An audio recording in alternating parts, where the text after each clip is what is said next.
Yes, I do, I sure know. All right, Love to. let's do pledge of allegiance. Let Eric get his stuff put down. Eric. I pledge allegiance to the flag of the United States of America and to the republic for which it stands, one nation, under God, indivisible, with liberty and justice for all. Roll call. Councilmember Bump, here, Councilmember Happy. Here.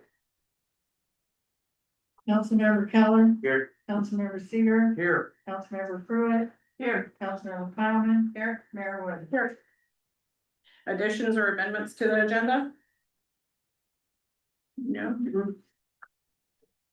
No, Jordan? Nope, You don't have- All right, adoption of the consent agenda. I move to adopt the consent agenda, including approval of the action minutes for September 3rd, 2025 special meeting, approval of the action minutes for September 8th, 2025. Ratification of bill at the amount of $328,109.94. And approval of OLCC and for Green Brewing. Second. All right, any discussion? No. All right, all in favor of adopting the consent agenda as stated, say aye. Aye. Opposed? All right, adoption of the consent agenda passes unanimously.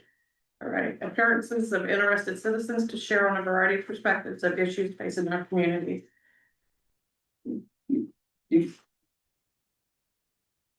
Go ahead and come on up. Okay.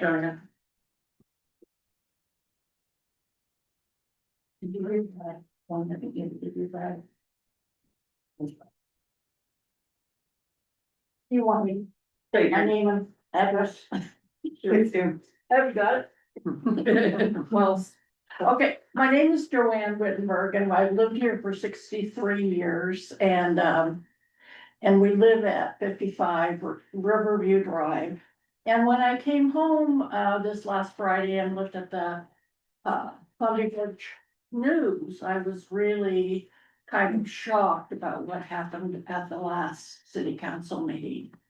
Because, Eric Keller brought up the thing about the Hispanic Latino Heritage Month from September 13th to October 13th. So I asked about doing a little research, and quite frankly, we had Hispanic people living here in Cascade Locks in 1930. And that was well before any of us were probably alive. I'm oldest here, and I know I wasn't alive in 1930. There were two families that lived here in 1930. One was the Juan and Maria Lopez family. And Juan and his parents were Mexican. Maria's mother was Guatemalan and her father was Spanish. And they immigrated to the United States in 1910 and 1912 respectively.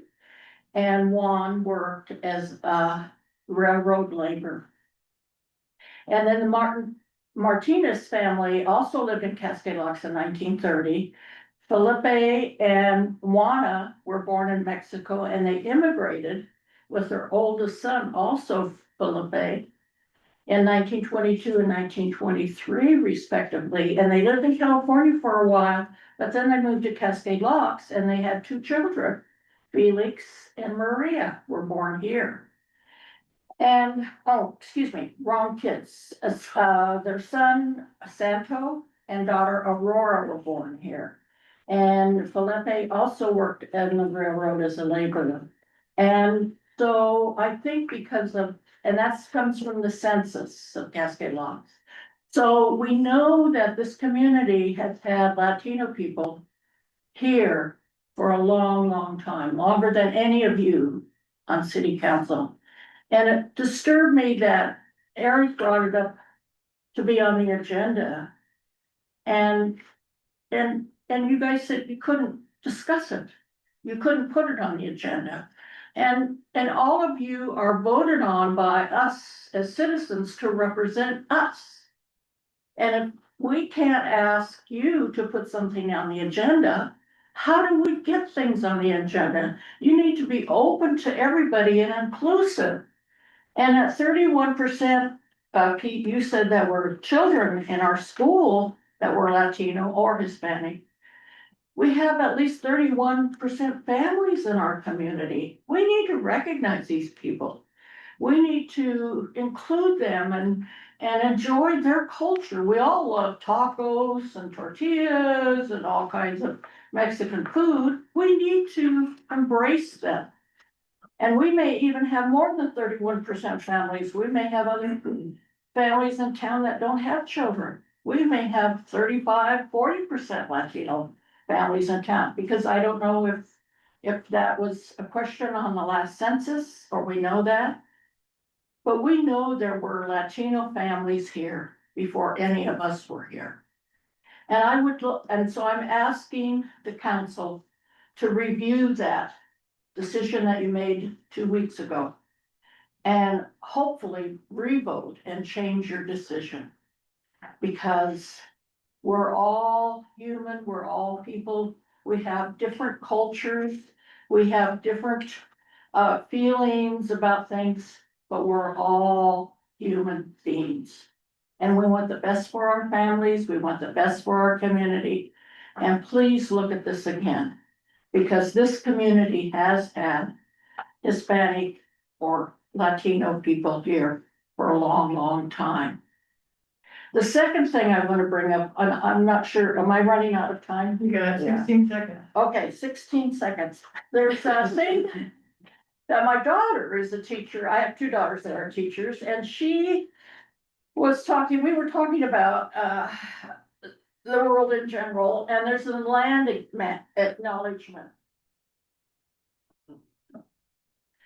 So, I wish somebody from city council would look at land acknowledgement. It's a statement that's said before every meeting. The idea started in Australia. I looked it up on the computer today. The idea started in Australia, and then, we need to acknowledge that our indigenous people are here. They were here long before us. We are residing on their land, but we need to also be inclusive of that culture. Thank you, Joanne. Okay, Thank you. And then we have, Yep, we received one written comment from resident Heather Weaver. Dear Cascade Lock City Council, I'm extremely disappointed that the topics of Hispanic Heritage Month and Indigenous Peoples Day were denied a place on the September 8th, 2025 council agenda. The mayor's insinuation that these observances are divisive is troubling. What is truly divisive is refusing to even allow a conversation on matters that affect many of our residents. Both Hispanic Heritage Month and Indigenous Peoples Day are recognized nationally as important opportunities to celebrate history, culture, and contributions that are part of the American story. To dismiss them at the gatekeeping level sends a message that the experiences of Hispanic and Indigenous people in Cascade Locks do not matter enough for council consideration. City council meetings are meant to serve the entire community, not just those whose topics are deemed comfortable. Our town should be a place where hard conversations can be held openly, where inclusion is demonstrated through action, and where residents feel their concerns will be heard, not shut out before they can be discussed. I strongly urge you to place this matter on the agenda at the next council meeting and allow an open discussion and vote. Anything less undermines transparency, accountability, and the public's trust in the city council. Our community is watching. Please demonstrate the Cascade Locks values all of its residents and is willing to lead with respect and courage. By refusing to even discuss these observances, our city risks sending the message that the heritage and voices of many of our residents are not valued. Sincerely, Heather Weaver. there was one from Cody Stillman that asked for it to be read. Oh, did it? Yeah. Okay, I He missed that. asked for that to be Okay, read. gotcha. It I came missed that today. comment. I can go print it out. Please. Yep. Just so 1 minute. everybody's up there. Sorry, guys. Yeah, there was two, just one of them was supposed Yeah, it was to. the The- 22nd. Second one that he wanted read, the other one he did not say read it. Yeah, I've got it right here. Yeah. The second one.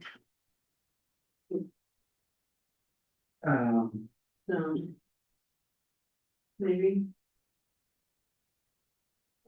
He's got it printed anyway.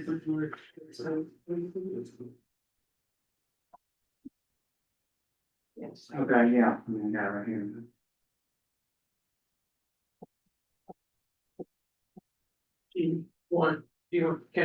Can any of us read it or just? He went to get it. He went to get it. I let him read it.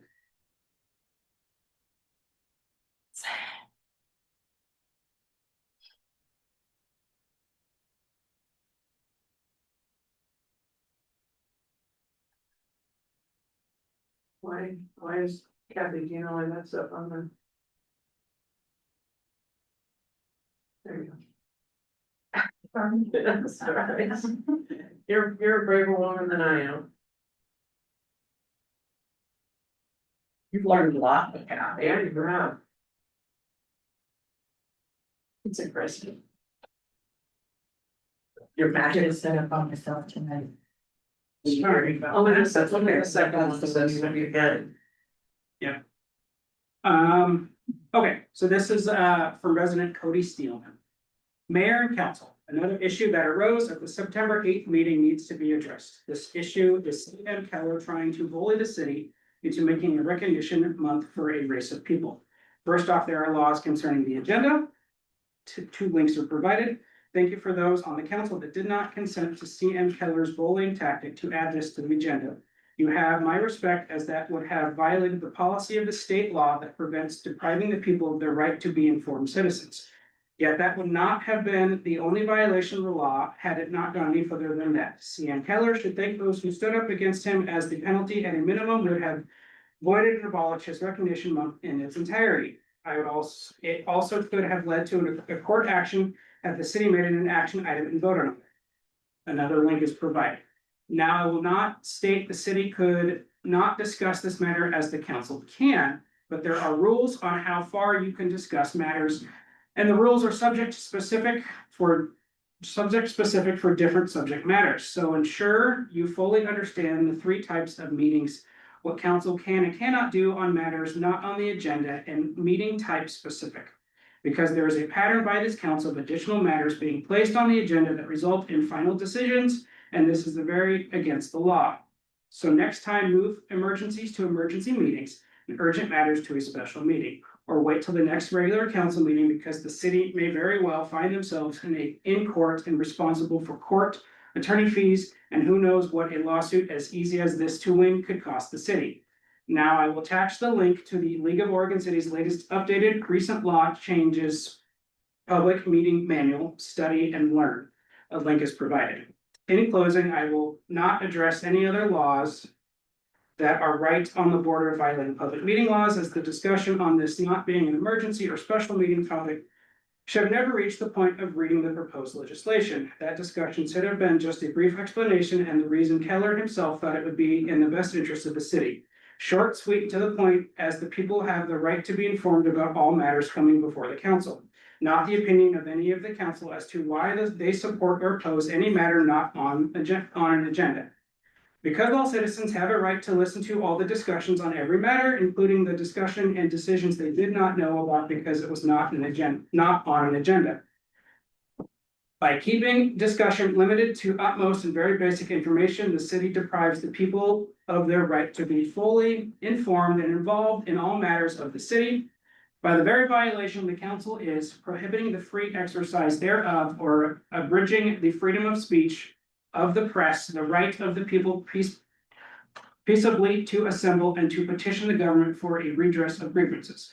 All color of law crimes will, with severe penalties, if you know what criminal and civil color of law deprivation is, not to mention abuse of public office crimes. Now, it's not the first time with this council or city administrator always forgetting or overlooking things where council not only added items to the agenda, but made final decisions by vote that had better end now, or recalls will be the least of their worries. These laws and rules prohibit the liberties, freedoms, and rights of the people. So learn them as well and understand them, because abuse of public office and color of law, along with civil crimes, can cost you everything in your lives personally and not just the city, including your freedom. So now I suggest you read Article 1, Section 1 of the Oregon Constitution, because as the city's history already shows, it doesn't take much for a social compact to rise up against the tyranny in our government here, just ask CM Seeger. This no tax fee or charge issue, as well as raising electrical rates when the city is losing revenue from the electrical funds for other municipal purposes, in direct violation of the law, and knowing the city is violating the law, is dangerous to the council. So I ask, just how will the city raise the electrical rates when all the stolen electrical revenue shall be accounted for in return to the electrical fund? After all, the people have no limit to how a social compact punishes despotic tyrants. 2 more links are provided. After all, it was not surplus earnings the city is stealing in violation of the law, so the city cannot claim it is, nor can the city afford to roll back the rates according to the law if they try to declare the stolen revenue as surplus. The city shall adjust a volumetric charge to end users such that charges established for different customer classes bear the same approximate relationship as the gross revenue per kilowatt hour paid by the classes in 1999.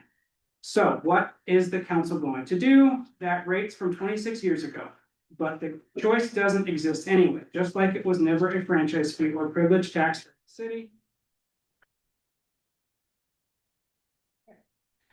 There's more, but that was 5. How much more? Page, roughly. I'd like to make a point of privilege. This is not the first time that Mr. Spielman has threatened members of council, and I would like it understood that that is unacceptable and not allowed. And that's all the interested citizens, correct? Yep. Public hearings, No public hearings today. action items, adopt ordinance 467, amend article 3 of the CBC. Right.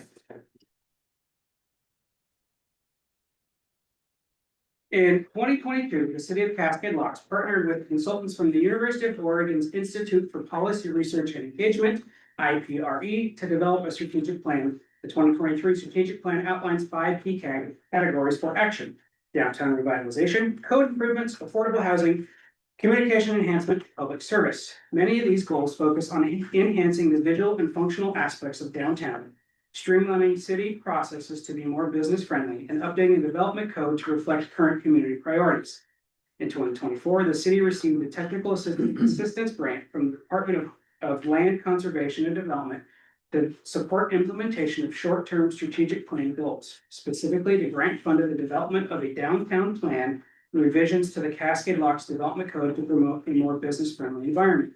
The city again contracted with IPRE to lead this effort. The downtown revitalization plan was completed in February 2025. Major goals of the downtown revitalization plan were: 1, assessment and recommendations. Evaluate existing assets and barriers to economic development and provide actionable recommendations, including design code amendments, expanded public parking, recreational trail connections, signage improvements, and funding strategies for key projects. 2, code modernization. Draft updated language for the Cascade Locks Community Development Code to simplify and improve processes for developers, businesses, residents, and staff. 3, community engagement. Ensure open, transparent planning processes with meaningful public involvement. IPRE staff, city staff, and the Downtown Revitalization Project Steering Committee collaborated to draft proposed amendments to Article 3, land use districts of the Development Code.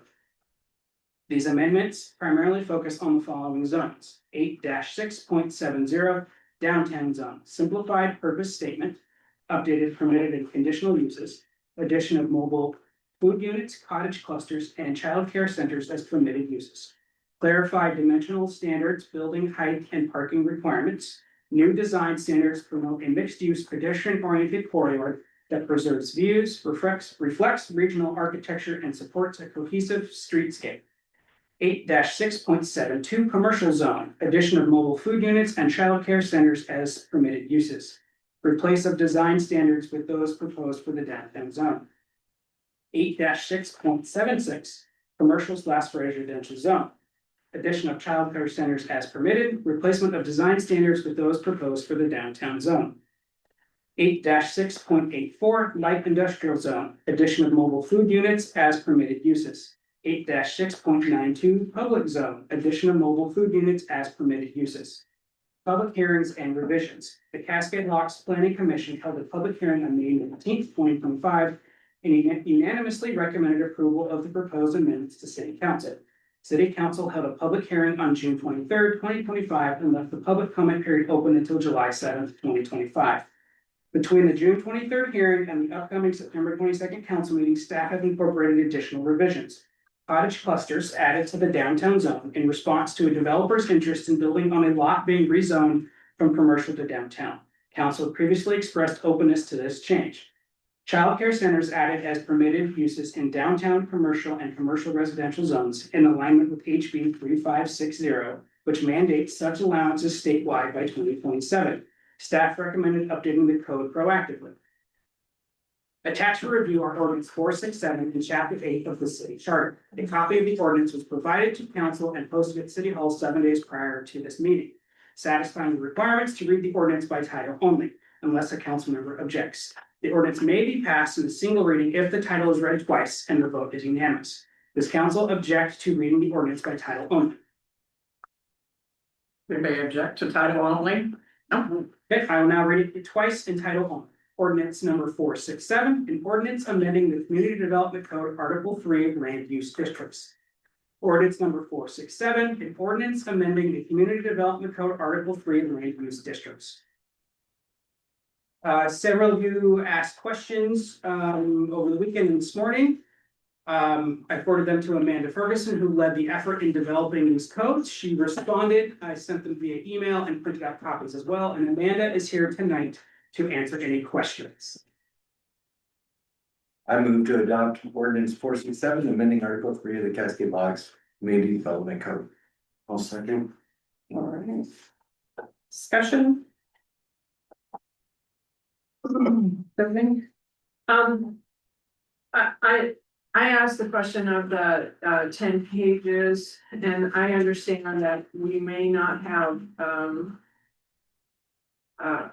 been changing the new 10, what's in the old 10 pages. For my personal, I don't know about anybody else, but I'd like to know that there are 10 pages missing and that there will be 10 more pages when we actually get it, because when you look at the old one that we had to carry on, it says page 1 of 34 with no statement that there are 10 pages that will be added later that we're not changing. I didn't see it in maybe I missed it. This was an awful lot of reading, but in future, when we do that, I'd like all of it when we're having the hearing, so that it doesn't look like we're adding 10 pages when we're actually adopting the measure, the ordinance.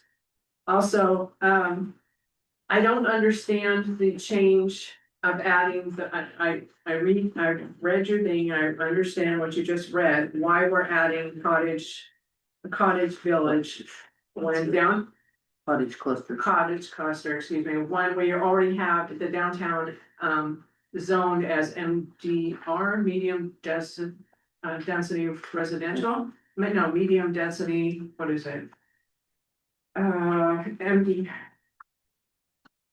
I'm sorry, there's a lot on the because, oh, it's right here, it's on the back here. Residential use along Wanapah clarified to match medium density residential standards. As such, single family homes are no longer included as either permitted or conditionally permitted uses. So I don't understand why we're isolating cottage clusters. Thank you. If we're gonna do that, then to me, it feels like we need to put on what else, like duplexes, triplexes, fourplexes, apartments. Why are we giving such significance to the cottage clusters and including it when it's already included under the MDR? Did you want that, or Amanda? Well, and maybe I interpreted this wrongly as well as Amanda, when we originally started discussing this back in June, the developer from across the street wanted to put cottage clusters in, those were not permitted in it. And we wanted to present the option to council as to whether you wanted it or not. Okay, but help me understand this, and I think in Article 5, it said, doesn't it say that it's in downtown is an MDR? Yes. So, I mean, why do we need to add an extra thing if that qualifies as an MDR? Did we have verbiage that said that it needed to have a business on the first floor in the downtown district before we build residential? I thought I remembered that being the issue. Amanda would know. Ben, are you there? She's been through the whole process. She's muted, but maybe fix her. I am here. Sorry, I was opening up the MDR section because I wanted to be able to respond directly. When we say that, yes, the commercial zone and the downtown zone are designed to replicate the MDR for the type of residential that is allowed. This cottage cluster is actually a little different. In the MDR section, cottage cluster is a conditional use. The way that we have added in the downtown zone, it would be a permitted use. So that is the primary difference in that case. So it would be calling out cottage clusters as a permitted use rather than just as a conditional use. Do you have another question? Well, but according to, okay, later on, we're gonna be voting on Article 5, and it says that, maximum cottage density is allowed in MDR, so I mean, Matt, I don't understand why we need an extra layer, so you're saying that cottage, what is it? Cottage clusters.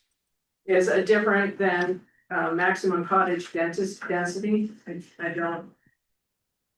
It's different than multiple density residential. MDR is a zoning type that is medium density residential. Within that, it has a certain expectation for a minimum and maximum density. So we always expect that when we're talking about the downtown and the commercial zones being similar to the MDR, we're talking about in its minimum and maximum residential density and the type of housing that is allowed. By adding the cottage clusters into the permitted list for the downtown zone, we were attempting to make it very clear for potential users that cottage clusters, which is a specific type of medium density residential development, are permitted in that zone. The other types of medium density residential development are mixed use apartments above or below or behind commercial uses, or multifamily dwellings. But a cottage cluster is not technically a multifamily dwelling, because a multifamily dwelling is one building, whereas a cottage cluster can be multiple dwellings on one property. So it's slightly different. It's just being clear. Good. Did you have a question, Courtney? I was just adding. Okay. Bernard. Thank you, Mayor. So Amanda, regarding the college cluster addition or change, I've communicated many times that I'm interested in housing and increasing our housing stock in Pesky Locks. However, I also kind of consider downtown a special and unique place where you want commercial activity and then ideally, with the mix of residential.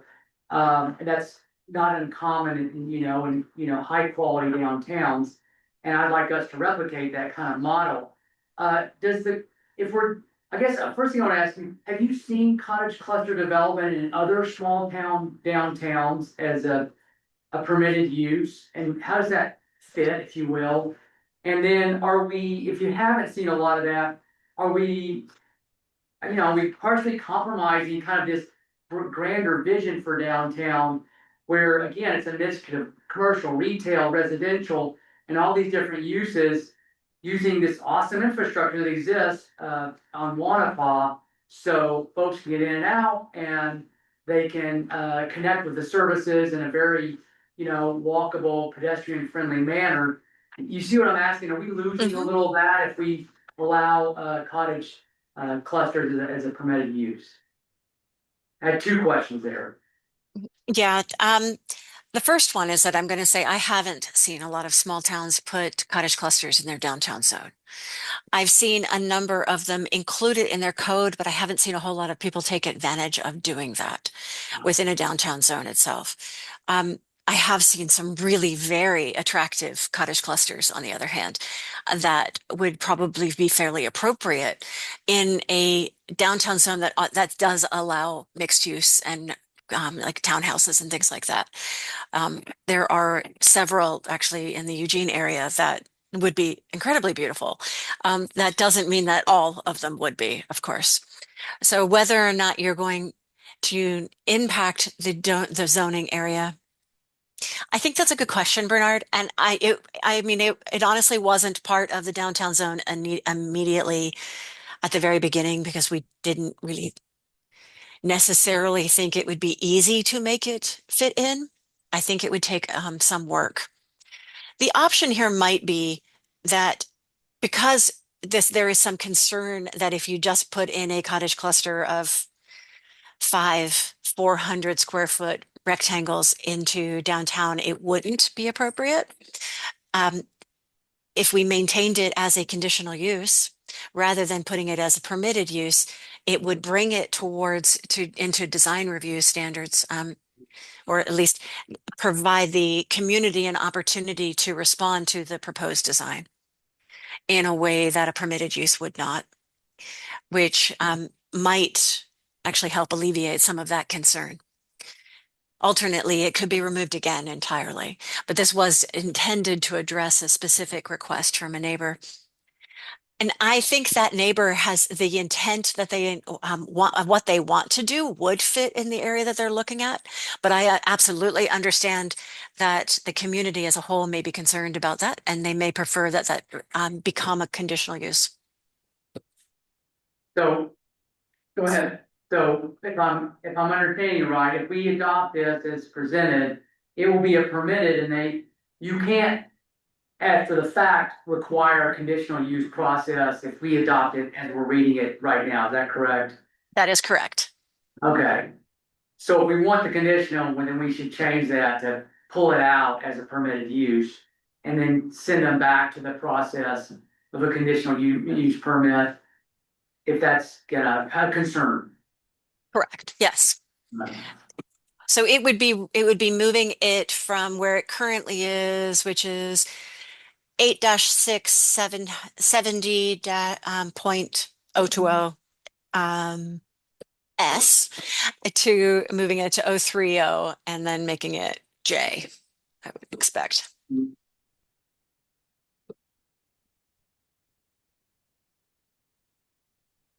Is that what council's wanting to do? Conditional use? That's what I'm wanting to do. Tiffany? I think it's a good Courtney? idea. Let's see amendments on that.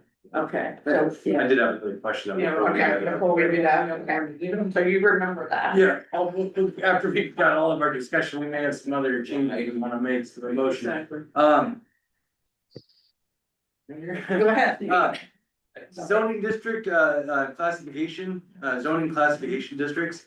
The downtown zone is in residential zoning district. You didn't say what page you're on. I'm just on page 1, article 3, it's page 4, but it's the zoning The first code. classification districts. The city is divided into the following comprehensive plan designations and zoning classification districts, so we have residential, Yeah. commercial, and Yeah, public. it's a really interesting question. That is actually how your current code is written. I didn't change it. I would think that it probably should be moved into the commercial districts, but I don't know if Jordan might know why this is there. I can tell you that the part of the point of when you're splitting your zoning districts into these subclassifications, it's to meet the intent of your buildable lands analysis, which says under state law that you have to have 20-year land supply under 3 different categories: residential, commercial, and industrial. Public is kind of the extra where you're not required under state law to have a certain amount of public. It's really just intended to be the catch-all for the public spaces that are used for infrastructure and various other things. But I'm not honestly certain why downtown was historically included in the residential subset. It doesn't change necessarily at all how it's implemented. So it could easily be moved into commercial. It would be what I would consider a Scrivener's error, because unless somebody knows why it's there to begin with, it could just be considered an error.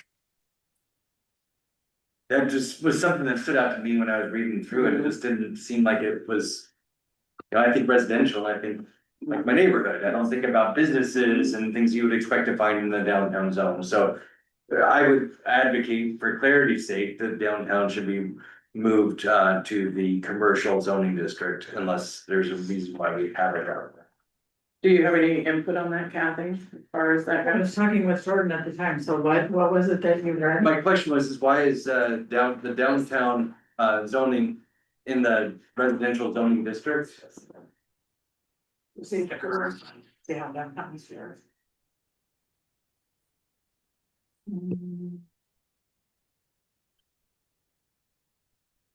I don't know.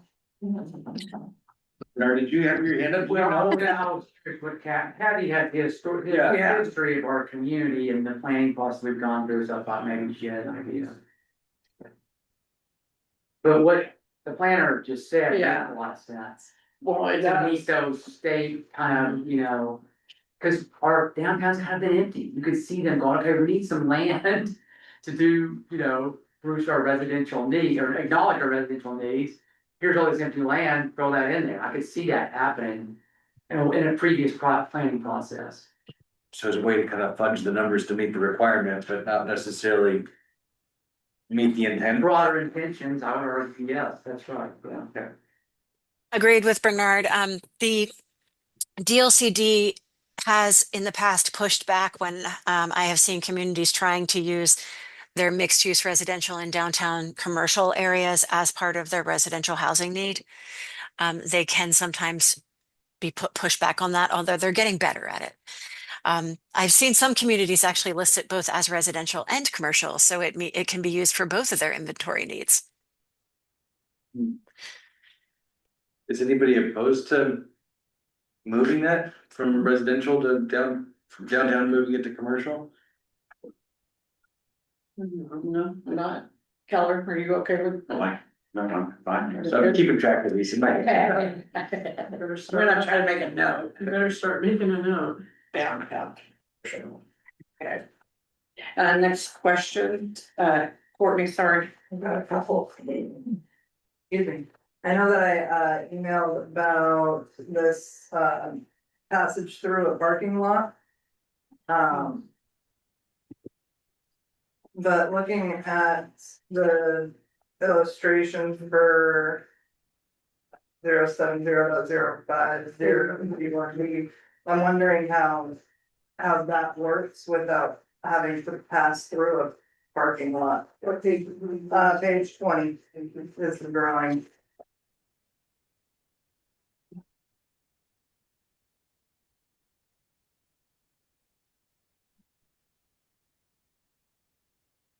Because I understand, like, so to pass through a parking lot, you know, having all of these entrances. Right. On frontage It just road, has to have, you just have to have one entrance that doesn't require that you go through a parking lot, which for the illustrations that are on 20 would assume that there was also an entrance for all of them on one of the two streets, either on the frontage of the street. I don't know if the verbiage really conveyed that.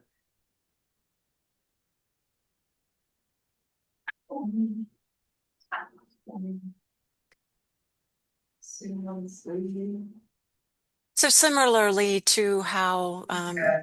Thunder Island was built, there's an entrance on the street as well as an entrance in the back that goes through the parking lot. Okay. And then on page 23, I was curious about 3A.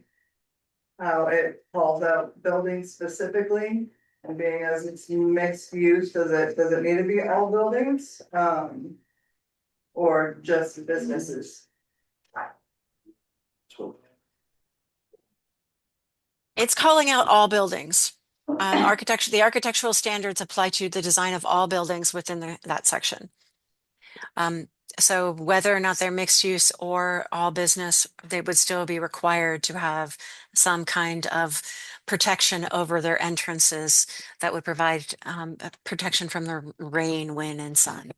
So some kind of small awning. It doesn't have to be a full facade width awning, but it would have to be a small awning over the entrance, no matter what the use of the building would be. And so when we have an area that, is home occupation. It would also have to have an awning. Home occupations are different because home occupations are typically their current residential buildings. So they're single use, typically single family homes or duplexes, something like that, that is being utilized in part for a home occupation. One of the conditions of a home occupation typically is that you don't actually make any changes to the exterior of it to make it look like a commercial building. You're just converting part of your interior to be for use for residential, or for commercial, excuse me. So you wouldn't have to make any modifications to a home occupation to meet these standards. But if you were to update the facade of your home, wouldn't that fall under? Only if you were trying to convert it and change its use. A home occupation doesn't change the use of a single family home. It's an accessory use to a single family home. So it doesn't require that you change the exterior to become commercial. So yeah, home occupations are kind of stand out on their own. They're not intended to require the modification of a building to meet commercial standards. And so which section clarifies that?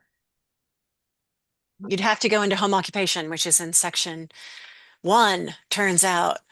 I had to search for it earlier today.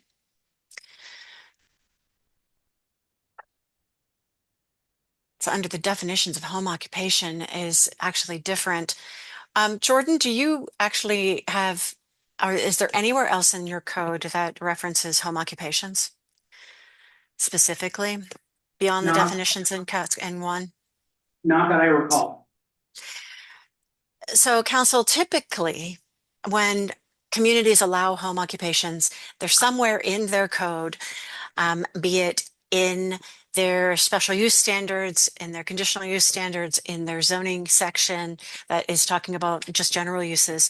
They will define what classifies a home occupation and then put some parameters around a home occupation. And because typically a home occupation is a use that doesn't change the essential character of a residential building. It is somebody who's operating a office out of their building or potentially selling online materials or building something that they're sewing at home and then selling online, things like that. It's not intended for businesses that are going to have high traffic volume. So typically communities will stipulate that for a home occupation, you can't have something that's going to require a lot of customer traffic, that it can't require a huge amount of parking, more than 1 or 2 extra cars, that it can't, that it also potentially has to meet certain operating hours. It's not unusual at all that home occupations are limited to daytime operating hours for many communities. And then if you violate that, or if you exceed those standards and those kind of limitations that are placed by the code, you become what's typically called a cottage industry. So the house is still the primary use, but you're running a larger business from that. I've seen bakeries that become cottage industries. Auto repair, auto detailing often becomes a cottage industry. I lived next door to a nursery that was a cottage industry. It was a single family home that grew plants for sale. And the other people on the other side of me were also a cottage industry, which they were doing saw blade repair. But Cascade Locks' code does not go into detail as to what a cottage industry is. It just allows them, it defines them, but then doesn't give any kind of additional parameters. So would calling it a business instead of a building take care of any sort of confusion that verbiage might cause? Well, it would still, but that the code is still applicable to new multifamily buildings that are going in. So if you're building a new apartment building, you'd still have to meet these codes. So it's not just a business.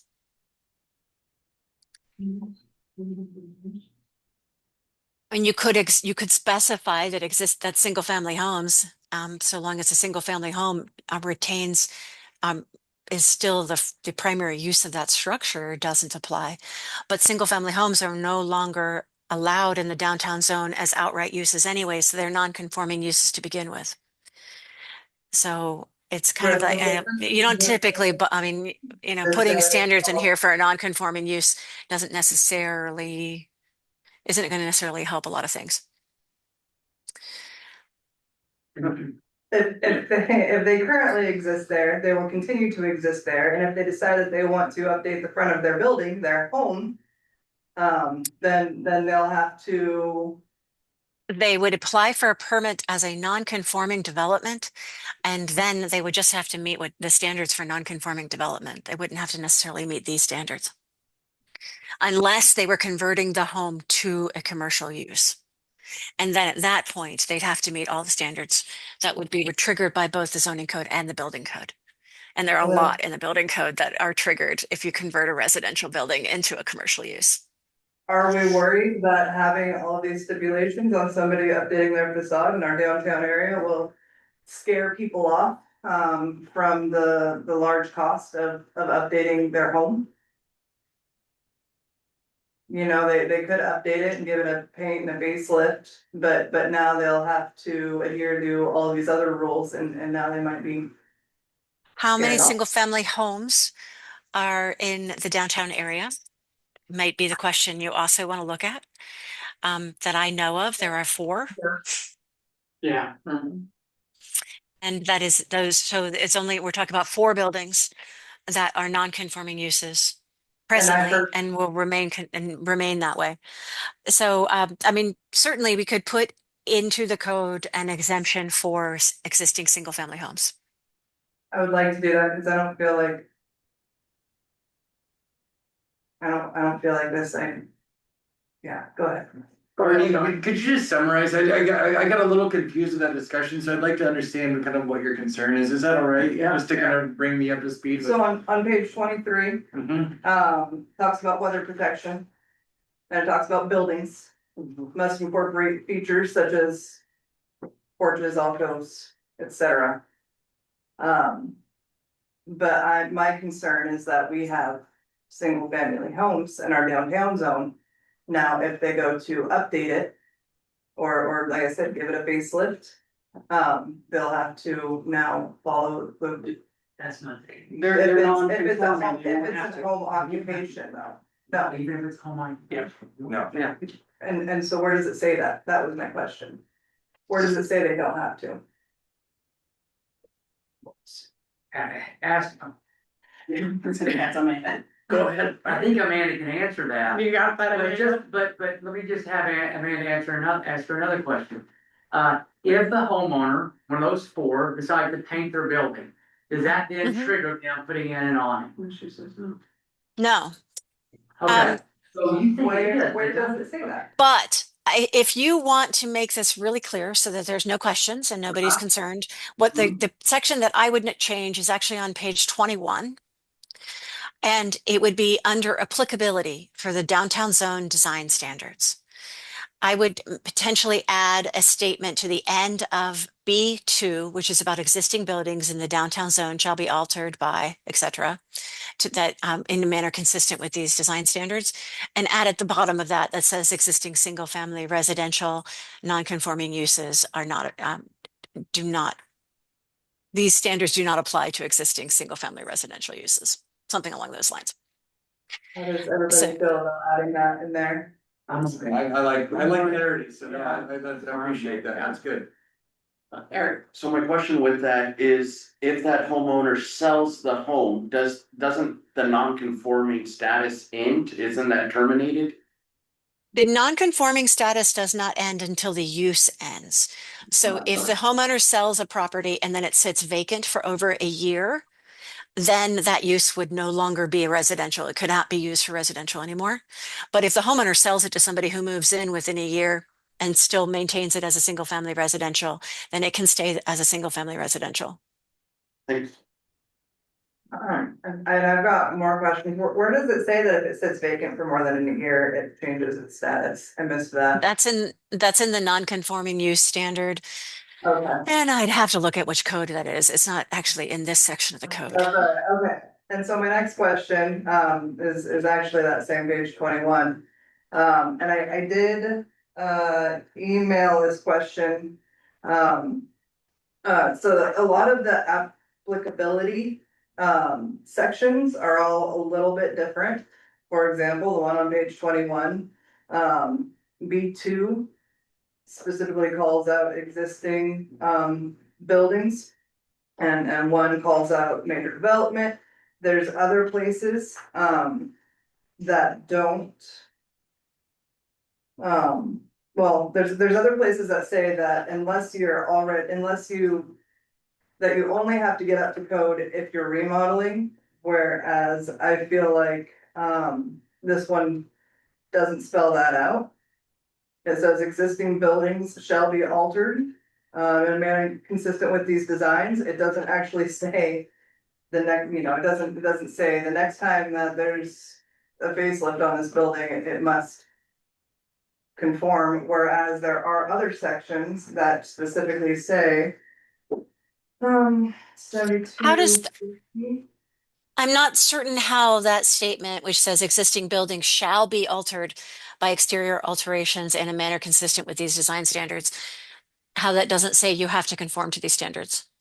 It does, it says you Okay. shall, then as in you shall now, as opposed Yeah. to shall the next time you do any sort of updates. It says shall be altered. Okay. I think it may just be word choice. How can we make it more clear for you that that's what we intended?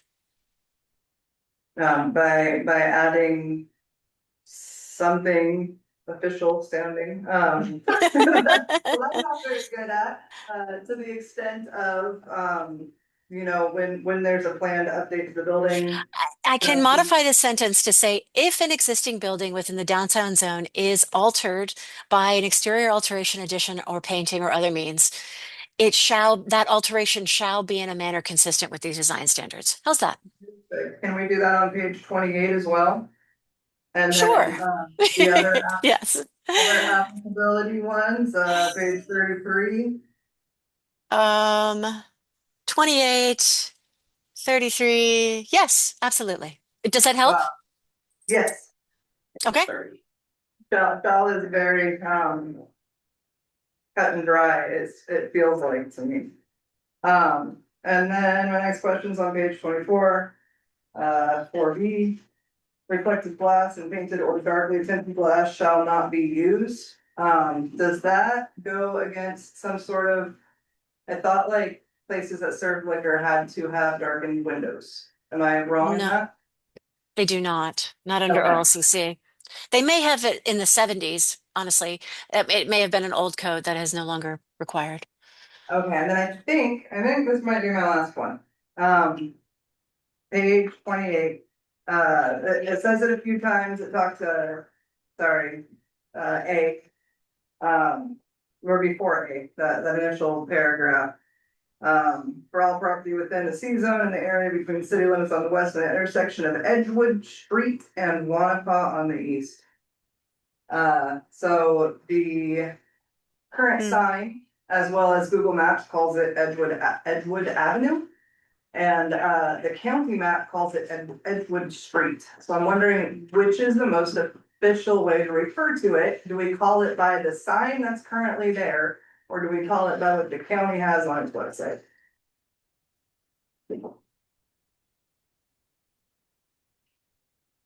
Jordan, I'm going to defer to you on that. I'm gonna defer to.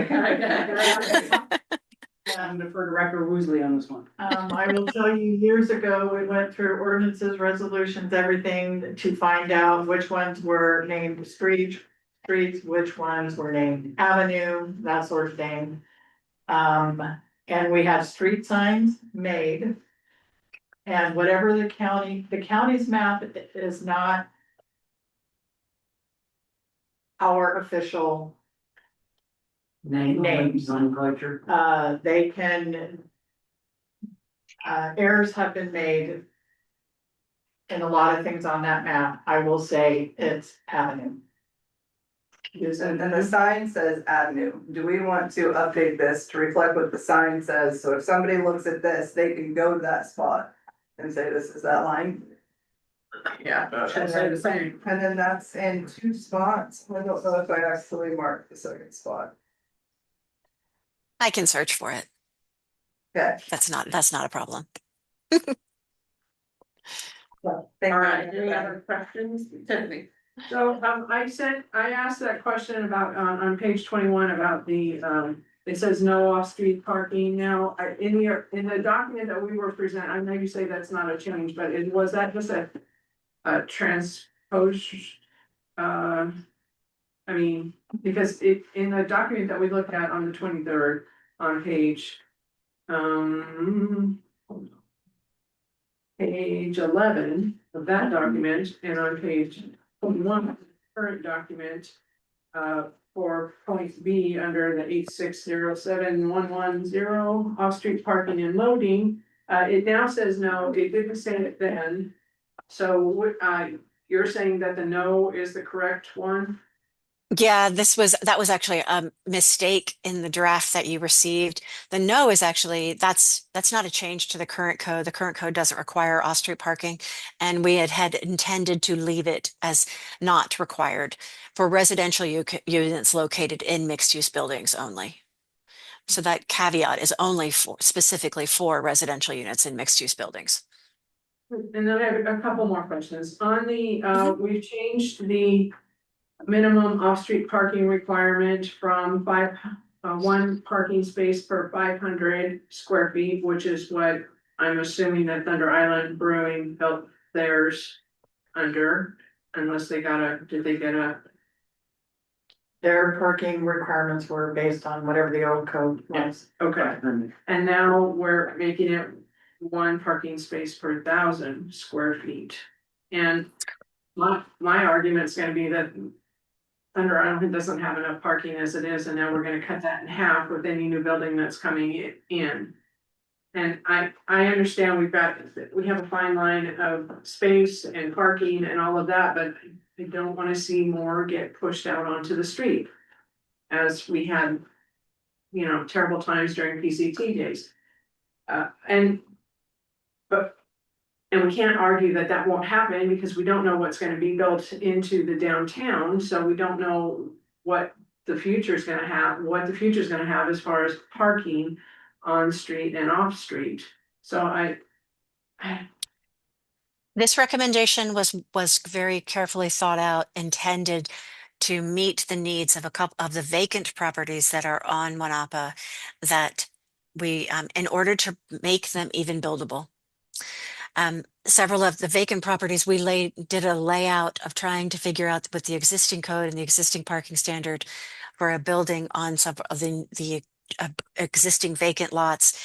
And unless you're basically doing a coffee cart, you couldn't fit a building in there with the current parking standard on several of those lots. They basically were not buildable with the current parking standard.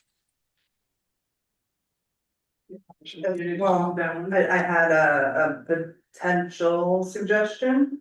Maybe we could add, because I don't like the change in parking space requirements either at all. I would be more open to it if we had another system in place, another plan, another idea, another something. And so if it's possible, could we table that idea and say until we have a plan B for parking in place, then we'll keep the current. The intent is to implement this in conjunction with other work that the city is going to do in order to address parking requirements and parking needs, including developing a public parking agreement with one of the existing parking lots on Wanapa so that some of that overflow can immediately be used. We can use parking lots that are already existing. And Jordan has already, and we're going to be that portion of those recommendations, the incentives and the additional access to public parking that it doesn't require a private property owner to build and pay for parking is something that we absolutely are recommending as part of the downtown plan. That being said, if you don't, I would recommend doing the code update now. You have several potential developers that are going to come in that would definitely prefer that you made this code update now rather than table it for later. That being said, if you choose to table it for now, you can. Any other questions? And then the church, can you define the religious assembly? I'm concerned about future interpretation of what assembly religious is instead of it being specifically. We could say church, mosque, or synagogue, or whatever, we could put all of the verbiage in there. Can you explain that, please? Well, it's pretty standard to just call them religious assembly rather than defining it as church, since a church is specifically a Christian building, and it's specifically a building that by definition, a religious assembly is just more broad. It offers a much larger understanding of what a religious assembly might be than just a Christian building. And it doesn't affect homes, if people decide to have church in their homes. If you have church in your homes, if it's just a church meeting, like a men's meeting or a Bible study, that would not trigger a conditional use permit. It wouldn't be considered a church. But if, say, you're the Christian, I don't know, the Church of Christ decided to move into somebody's house and operate it as their primary location, that would be a church, and they would have to get a conditional use permit. So when it depends, if somebody's, it depends on what the scale of the occupation of that church in somebody's house is. The thing with churches is they are assemblies under the building code. So if somebody changes their house into a church, then they do technically have to do a change of use with the building department that would address assembly requirements under the building code, which is different fire standards, different occupancy different exiting standards. There's all sorts of different things that go on with that.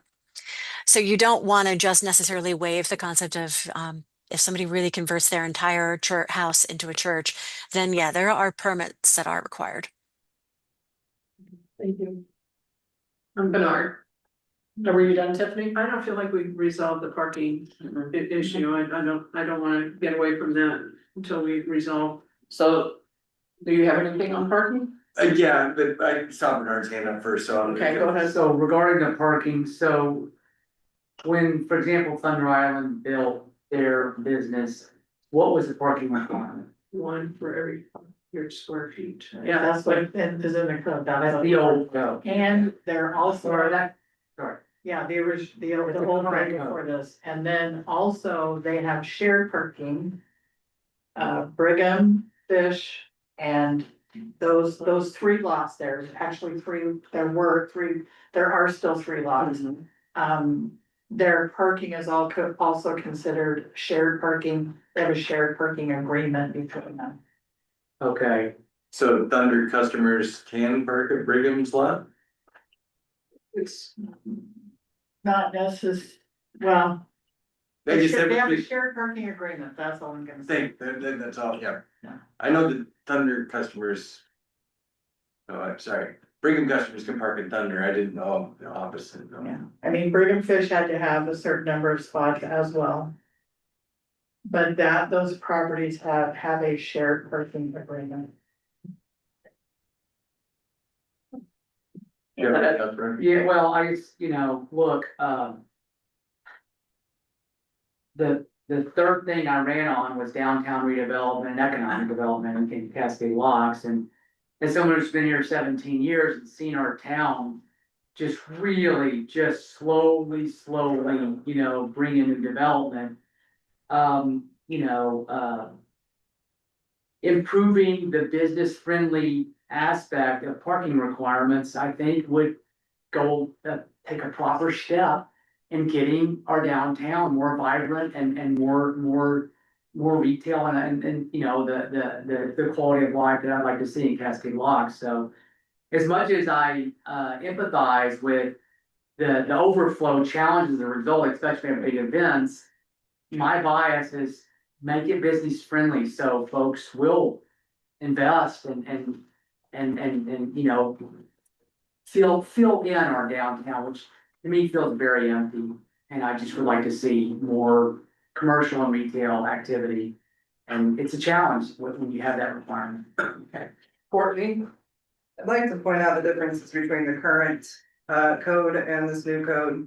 Is that the current code says 500 square feet of floor area, whereas the new code actually says that accessory unoccupied areas such as stairs, elevators, storage rooms, HVAC shafts, and mechanical rooms don't count towards that square footage.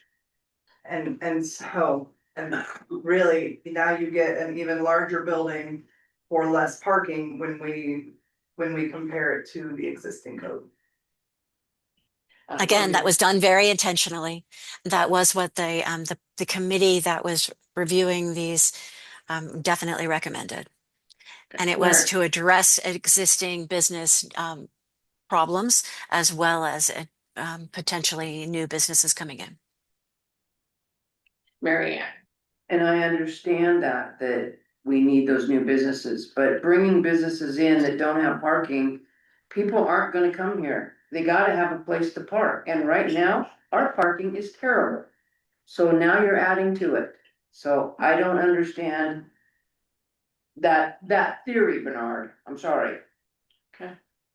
Pete. All right, so this is a contentious issue, obviously, and this is something that I remember when this came up the first time, and one of the things that Amanda said that really stuck with me was our goal is to make Cascade Locks a place that's a great place for people to live. And if we make it a great place for people to live, it's being a place that people want to come and visit. And the people that live in this town, the number one thing they're asking for is they want to see downtown cleaned up. They want to see businesses downtown. They want to have a place, you know, where you can go grocery shopping and a bank, and they want that in downtown. And what Amanda pointed out was that due to the lot sizes we have under our current building code and the parking requirement, those lots are undevelopable. You just can't develop them. So it's a tough situation, and I get that. And I remember this conversation, and one of the things that the second thing she said that really stuck with me was this creative solution to the parking challenge. And the example she gave was in Eugene, that when a business is vacant, that if that business is, you know, that space isn't occupied within 30 days, it becomes a city parking lot. And I think that led to the discussion of all of these vacant parking lots that are not being fully, not utilized at all. And making those available for community parking is an option. I think that we're in a tough spot. If we leave the building codes the way it is, as far as one parking spot for every 500 square feet of space, we can't, the developers aren't gonna move in, we're not gonna do anything with it. On the flip side, we change it to 1 for 1,000, we take out the elevators and the stairwells. And the risk is that, and the concern I hear you saying is that we're gonna end up with people who don't have enough place to park. There's not enough parking spaces at Thunder already, and they were built under 1 for every 500, so the concern is this is gonna push people into the neighborhood, right? I get that, but these lots are not as big as Thunder Island either. And I think we just have to, you know, if we wanna, we can't have both. And we need to make this business friendly and so that people will invest and develop those properties. And I feel like it's the city's responsibility to try to provide an alternative for parking, and we have parking lots that can be utilized for that function. Bernard. So I'm kind of curious if, how council feels about if we adopted this code as has been presented, but we then commit to, creating, you know, adopting a downtown parking ordinance or resolution or whatever format it takes to, so we can address the pressure valves that will be created should developers come in and start building. I think I would love to do this. I don't know if you maybe Kathy's done or maybe Amanda, I would love to walk downtown and count every parking spot that's viable. We have We've done. done that. It's like How many are? 172 along one of our. Or That's 172 that are on street. That Oh, is just parallel parking on Okay. Wanapa, I'm talking about- 172. What's the last day in? Oh, What's, you know, Sure. what? I okay, didn't what's- identify the number of parking spaces on the private lots. If you look at every, I wanna believe there is a way we can work with existing infrastructure and still get these lots developed. And we can find out, I feel like if we put our minds to it, we can figure out something and have both issues addressed. I'd like to think that. Courtney, and that's what I suggested, just a little bit differently, that we get a parking plan in place and then we can implement this. A couple of points that I wanted to bring up. If we start looking at vacant lots to park in, which is a great alternative, I'm super for it, but now we've got to look at the cost of who's gonna pay to stripe it, who's gonna pay to make sure that the parking lot's up to code, so that if anybody twists an ankle in a pothole, that it's not the city's responsibility. There's a whole slew of issues that come up with that. And then Amanda, you said that there was a committee that looked at the needs, and they strongly recommend changing this parking lot to square foot ratio. Did they do a traffic impact study? Did we do a full traffic impact study? No, we did not. And then moving forward, these businesses that come in to build, that we're trying to entice to build here, are they gonna have to do a traffic impact study? It depends if they trigger, there's a traffic impact study requirement in your code. It's in chapter 4, which we're not actually changing at all. It is based on the transportation planning rule, and it has a threshold that's based on the TPR. I think it's 300 trips per day. Don't quote me on that because I haven't read it recently. And if a business is going to be large enough that it would trigger that, then it would need to be a traffic impact study, but otherwise, no. So say if you take the small lot that is next to the coffee shop across from Thunder Island, that lot is unlikely to ever have a building in it that's large enough that it would require a traffic impact study. Unless they did a 3-story auditorium, I guess. I mean, there are a couple of things that might trigger a traffic study because they might get to enough ADT, which is, but that is triggered separately from the code. So I don't know. I can look that up if you would like me to. You know, a lot of the spots that we have, I mean, how many areas do we have that we have enough space to build a 1,000 square foot building? 1,000 square foot building you could fit on that property. What you can't fit on is like a 40,000 square foot building. 1,000 square feet is not very large for a commercial building. It's very Right. small. That's about the smallest commercial building you'll ever see built in, unless you're literally talking about a coffee shack.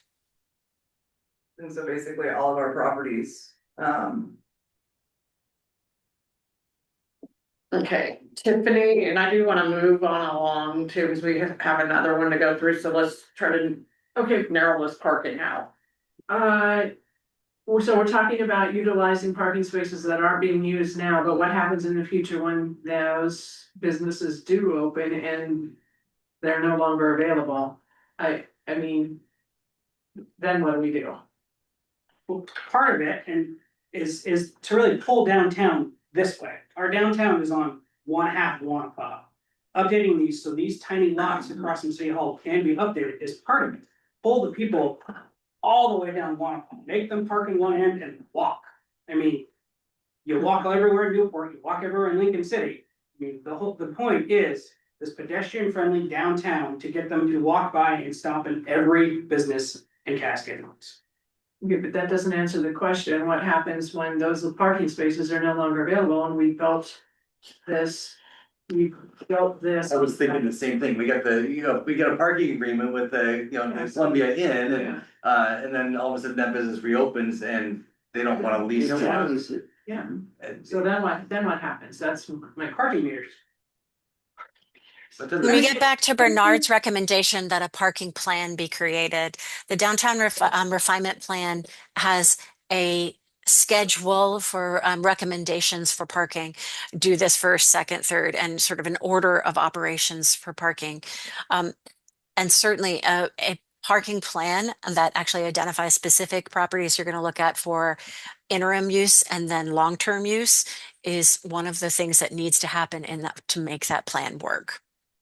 So I would agree with Bernard that a focused effort to take the recommendations from the downtown refinement plan and create a parking plan is what's necessary to deal with long-term parking requirements. If I could just say one small thing, Mhm. I don't think it will be a hard sell for a developer who wants to put in a small business. Doesn't wanna, again, finds this lot undevelopable with the parking requirement as stands. And then you tell them, so look, we're basically, we're granting you, a business-friendly, development code here. In exchange, you have to put up some funds to support a broader comprehensive downtown parking plan for the city that you will benefit from. I don't think that would be a hard sell. You make a small contribution instead of building a massive parking lot for one little business. Make it, and then we'll solve this as a group versus each business trying to figure out its own parking solution. It's not efficient and it's not business friendly. And if you look at downtown, they all end up doing something like that. Does that have to go in here though? No, it does go on. To me, that's a separate thing that council takes on. Again, that's what I would ask you guys.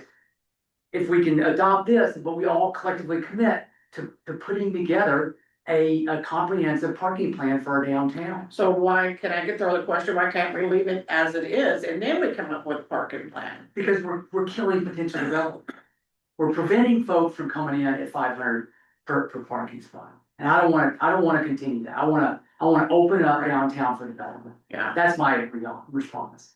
Go ahead. And is that kind of like what Hood River did? Like, 'cause I think they had that option where people could, if you couldn't provide enough parking, you could kind of buy your way out of it. Right, And I ideas, know that's yeah. common in communities. I mean. And yeah, LIDs are typical as well, local improvement districts that are designed that basically use funds from businesses that are not being required to build it on site to instead pay for the purchase of a lot that becomes public parking. Right, and as Councilmember Bump said, where is the, how do we, you're putting this and then you don't get this. But we all know that there's a hotel being built in downtown Hood River that doesn't have a parking spot, but they're managing through that. That developer would not be doing that if he didn't know that his parking needs couldn't be met. But they're managed as a downtown, not as an individual business. Yeah. So I think this problem is very solvable, but again, we need a plan, I think that's a good example, but I don't know that there would have been, and if I understand correctly, I believe that one of the reasons why that building has been vacant since, I think, the 70s. I mean, it's been a long time since anything's been in there, was because of the parking requirement. Right. And what this developer opted to do is partner with the railroad and provide, they're only doing, what's the word, for valet parking, like it just fell in my head. You have to, valet parking only is the only option, and that was their way around that, because they have this parking agreement, because the buyout, if they exercise that, was gonna be cost prohibitive for any developer, to move the other way. But I don't think that would happen if there wasn't a requirement for the parking, I guess. Yeah. Sure. Honestly, Okay. the bigger cities are eliminating all parking requirements. So many communities have actually taken their entire downtown zone as does not require any parking at all. And that's not what I'm recommending, but that is where many communities are moving. I was gonna say, Amanda, I think that, when you say those things, I can feel the cringing in the room, because I don't Yeah, think anybody's. I'm not recommending it. I didn't recommend it. But if you're looking at trends across Oregon, that is where everybody's moving. I understand the parking. And I totally get that we want to be business friendly and all that, but I also understand the citizens that live in Cascade Locks that happen to live in off the outshoots of the downtown area. You're one of them, Bernard. You see how we've had this red stripe one side of the street. You know, so I don't want them people to feel it either, just because we need to work on a parking plan, you know what I'm saying? So that we get it done, say that we're gonna do it and do it, but if there's not some reason for these businesses to want to pay into this, to get out of the criteria, then I don't feel like they'll want to pay into parking either, and I don't really feel like the city should be paying for all the parking for the businesses either. Go ahead, Courtney, and then we're gonna, Are we unable to create a, trigger, what's that called? Cause I mean, as Amanda said, we already have people working on a parking plan. We've got some very inspired council members to find a solution to this. So once we create a solution, then that can trigger the addition or the change of this particular section. Is there a reason we can't do that? No, but I mean, there are lots of options before you. You can not change the section. I would recommend making a change to the section at minimum to go to from gross to net. You could leave it at 500 square feet with net floor area, unless the property owner is willing to, I don't know, put some word in as far as contribute to a local improvement district, and then come up with that later as part of your parking plan. And so, I mean, what's the difference between? And why not set this in place? What's your hesitancy to recommend that? We haven't defined what that local improvement district would look like at this point. Yeah. So there would be some work with an attorney, almost certainly, to actually craft some language associated with that.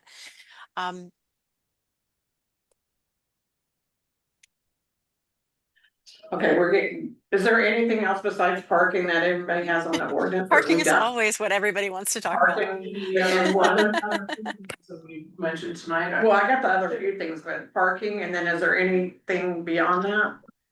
Okay. So I wanted to say that I totally understand, and that one of the biggest concerns for the community is that surplus parking that's being pushed out into the residential areas. And one of the recommendations of the downtown zone is actually to specifically address that as well. So yes, that would be part of a parking plan that would need to be developed.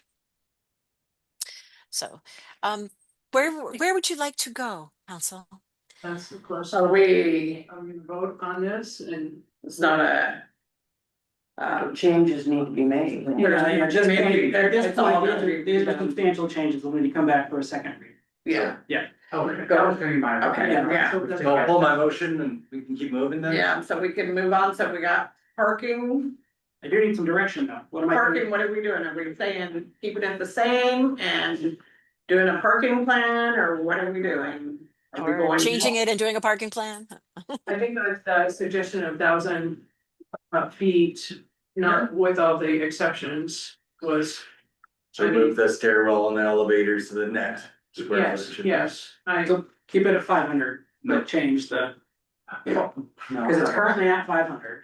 it's currently at 500, the new one's 1,000, not including HVAC and stairwells and balconies and all of that sort of stuff, so take that verbiage out. and then leave it at Leave it at 1,000? 1,000, but make it the whole, the net footage of the building instead of. What do you think of that, Amanda? So your idea would be going one space per 1,000 gross floor area? Yes. Yes, Isn't gross? gross is all of it. All of it. Net. Gross is with all of it. Gross would be Okay. wall to wall from the exterior to, yeah. Isn't that what it is right now? No, it's No. Gross, not. it is currently gross. It is currently gross floor area. Yes, indeed. It is currently gross, but it's at 500, so you're saying move it to 1,000, but say gross, not net. Keep it gross and Not not net. pull out all of these little things that make it basically even less than 500. And then there. So everybody's good with that parking thing? wouldn't say I'm good with it. Yeah. I don't like it. What I don't wanna see is, I mean, what bothers me, guys, is when I see a bunch of just empty parking spaces and, you know what I mean? That's what bugs me, and you like, you get this beautiful building and then this empty parking lot, you know, it's just, I would like to see that better utilized. We have so limited amount of space downtown. I can live with this for now, and I think it's a good solution to keep this moving forward. But I'd like to see us come up with that comprehensive parking plan and have support from council to change that, right? So I wanna see developers come in and build big, beautiful buildings that we can utilize, not parking lots. I just wanna agree with Councilmember Happy and just say, look. The whole time I was here as administrator, I can't tell you how many days I would come to work and hear gripes about this community, no business could survive. We were a dead community, and it was palpable how economically depressed we were as a community. And so now we're thriving, and now we have some parking. I welcome that inconvenience. I really do, given what I know this community went through, you know, and probably even before me in the 2000s, the 90s, and early 2010s. So yes, it's an inconvenience, but I welcome it because I want a thriving downtown. I really, in the broader thing, I think that's what most citizens want. I know they don't like that parking challenge, but I think if they were to, on the balance, they say, bring me a beautiful, well-developed, high commerce, high retail downtown. I think they would love to see that. So that's where my bias is. Yeah, and I would like to see that as well. I also would like to look at it from the emergency management, like when closures and all that, we have all kinds of parking issues. It's not just for businesses, we need a lane cleared so we can get emergency vehicles through, or we need a left-hand turn lane, so there's a lot of parking issues that we have and road issues that are totally not all in here. So we're good with doing 1,000 gross and taking out all that other verbiage. Is that what I got from everybody? Okay. And then we also got the zoning district moving downtown to. Yeah, there's no. So you got them all too. I've captured all of the comments from tonight. Okay. Then, Mayor? Yes. Councilmember Happy, you rescinded your motion? I did. Yes. Okay, the ordinance will be back on the October 13th meeting for a second reading. Alrighty. Second reading, or wouldn't that be it? It would be a first reading, right? Because we're redoing a bunch of stuff. Second reading, we can do the changes as long as we state what those changes were from the first reading. Okay. Yes. Thank you. All right, adopt ordinance 468, amend article 5 of the CDC. All right, in 2022, the city of Cascade Locks partnered with consultants from the University of Oregon's Institute of Policy Research and Engagement, IPRE, to develop a strategic plan. The 2023 strategic plan outlines 5 key categories for action: downtown revitalization, code improvements, affordable housing, communication enhancement, public service. Many of these goals focus on enhancing the visual and functional aspects of downtown, streamlining city processes to be more business friendly, and updating the development code to reflect current community priorities. In 2024, the city received a technical assistance grant from the Department of Land Conservation and Development, DLCD, to support implementation of short-term strategic planning goals. Specifically, the grant funded the development of a downtown plan and revisions to the Cascade Lock Development Code to promote a more business-friendly environment. The city again contracted with IPRE to lead this effort. The downtown revitalization plan was completed in February 2025. Major goals of the downtown revitalization plan were: 1, assessment recommendations, evaluate existing assets and barriers to economic development and provide actionable recommendations, including design code amendments, expanded public parking, recreational trail connection, signage improvements, and funding strategies for key projects. 2, code modernization, draft updated language to the Cascade Lock Development Code to simplify and improve processes for developers, businesses, residents, and staff. 3, community engagement, ensure open, transparent planning processes with meaningful public involvement. IPRE staff, city staff, and downtown revitalization project steering committee have developed proposed amendments to the Cascade Lock Development Code, specifically targeting Article 5 review procedures. These revisions are designed to simplify administrative processes, reduce the burden of the planning commission, remove existing barriers to development. Summary of proposed amendments. 8-6.148.010 purpose, remove outdated references to the previous downtown plan. 8-6.148.020 applicability of provisions, establish 2 levels of plan review, city administrator level plan review, planning commission level design review, expand the list of activities exempt for review. 8-6.148.030 administration, clarify procedures for site plan and design review. 8-6.148.040 submittal requirements, update plan submission format requirements to reflect current standards. 8-6.48.090 landscape streetscape plans, remove the requirements to submit plans for exterior furniture and fixtures not attached to buildings. 8-6.148.110 approval standards, eliminate references to the architectural review committee, simplify standards for multifamily residential structures, including removal of private outdoor area requirement, removal of additional buffering requirements.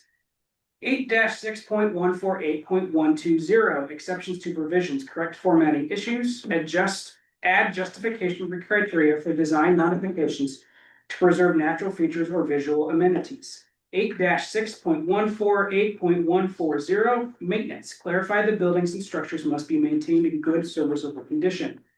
8-6.152.060 conditional use, approved standards for specific uses, remove noise as an approval criteria per LUBA case law. Eliminate allowance for overhyped buildings, should require a variance, add requirement for drive-through queuing areas. 8-6.156.050 non-conforming situations, lower the threshold for replacement of non-conforming uses from 80 to 60% of assessed value. 8.6.160 variance, establish a 3-tiered administrative process for variance applications. 8-6.164 accessory structures, delete this section entirely. 8-6.165 as accessory residential units, simplify approval standards for ARUs. 8-6.172.050 annexation approval standards. Reduce annexation criteria for properties within the urban growth boundary to a minimum necessary to ensure adequate utility and service provision. 8-6.176.030 comprehensive plan, zoning, and development code amendment administration, allow legislative amendments to be submitted by parties other than the city following a pre-application meeting. Public hearings and revisions. The Cascade Locks Planning Commission held a public hearing on May 19th, 2025, and unanimously recommended approval of proposed amendments by City Council. City Council held a public hearing on June 23rd, 2025, and left public comment period open until July 7th, 2025. Attached for review are Ordinance 468 and Chapter 8 of the City Ordinance, or City Charter. A copy of the ordinance was provided to council and posted at City Hall 7 days prior to this meeting, satisfying the requirement to read the ordinance by title only unless a council member objects. The ordinance may be passed in a single reading if the title is read twice and the vote is unanimous. Does any council member object to reading the ordinance by title only? Anybody object? No. Nope. All right, I will now read the title and read the ordinance in title only twice. Ordinance number 468, an ordinance amending the Community Development Code Article 5 Development Review. Ordinance number 468, an ordinance amending the Community Development Code Article 5 Development Review. Once again, Amanda Ferguson from University of Oregon is here to answer any questions. I move to adopt ordinance 468, amending Article 5, the density laws. Oh, I'll second. All right, any discussion? Mary Ann? Yes, on page 24. Accessory residential units. I think a word is missing, the height of an ARU shall not the height limit of the zone. What I said. I think exceed needs to be put in there. Correct. Yes, I would agree. And then, I have a question on utility connections. I see you have water and sewer, but what about electricity? Shouldn't they have their own electrical? Which page we did that? At page 24. The same from. We did that. But electricity is not listed in here. I know, but we did that. We did a resolution or something, we did that. Oh, That's covered elsewhere in your code somewhere. is it covered elsewhere? Cause I didn't see it. I don't know. It's not in the development code, but that doesn't mean you don't have an ordinance for it someplace else. Since you run your own electric utility, you very well might have an ordinance for it elsewhere. I believe we did do an ordinance for that to clarify it. Okay. I Or a remember that, resolution. I do remember that discussion, I don't remember where that was, we were talking about ARUs. Can I just ask a question? I realize, It was a resolution. I realize that, but why can't it be in one place and we not have 500 different things to look at? I'm just asking. It was a resolution, is that right? Yeah, I believe so. Jordan's. We can add it, certainly. I I don't- didn't, Okay, I just, So you're gonna add it, Amanda? well, can I ask that if that resolution actually matches the way that this is currently said for utility connections? What this statement for utility connection says that the ADU has to have its own water or sanitary sewer connection to the public system unless the applicant can show that the existing water and sewer connections are sized appropriately to accommodate the additional impact. Is that similar to what your ordinance says regarding electrical?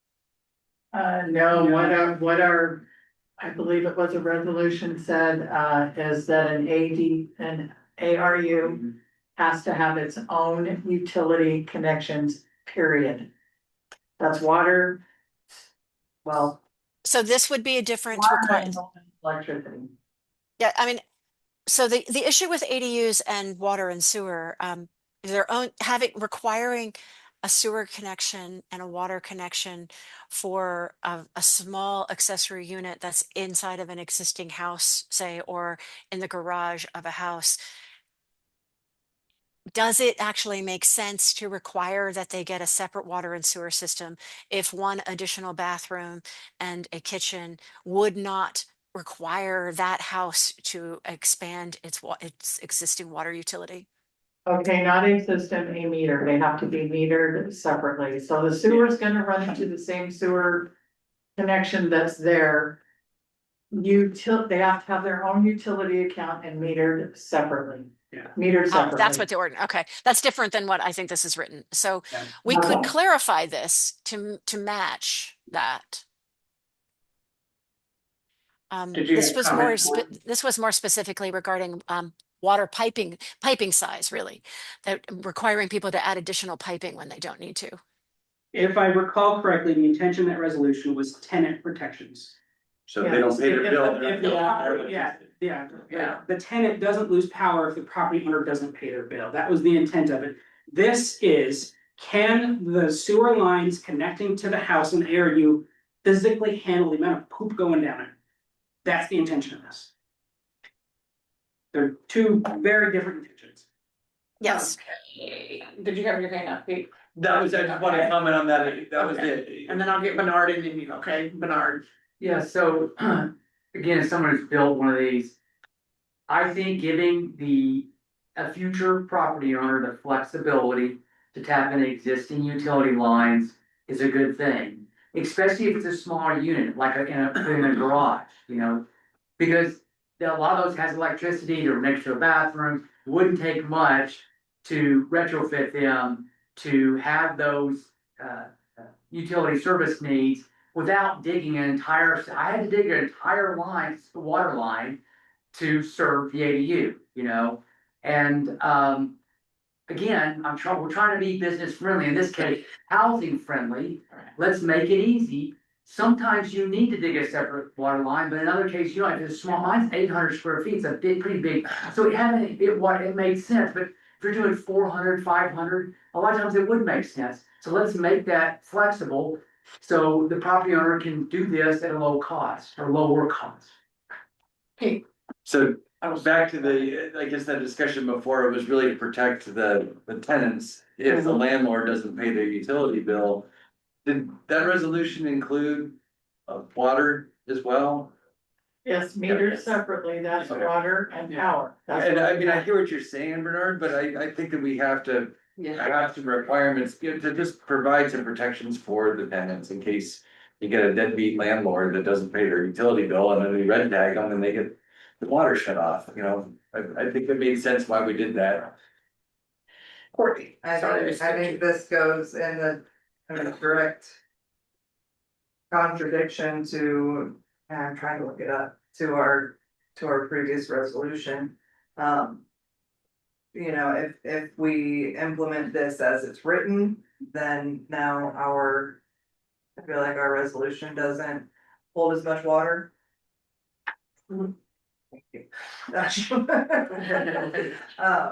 But yeah, I mean, if, I would like to see everything be metered on its own meter. So you're thinking the word shall not be there and should be must? Is that- Well, no, because this says unless applicant can show that the existing water and sanitary sewer connections are appropriately sized.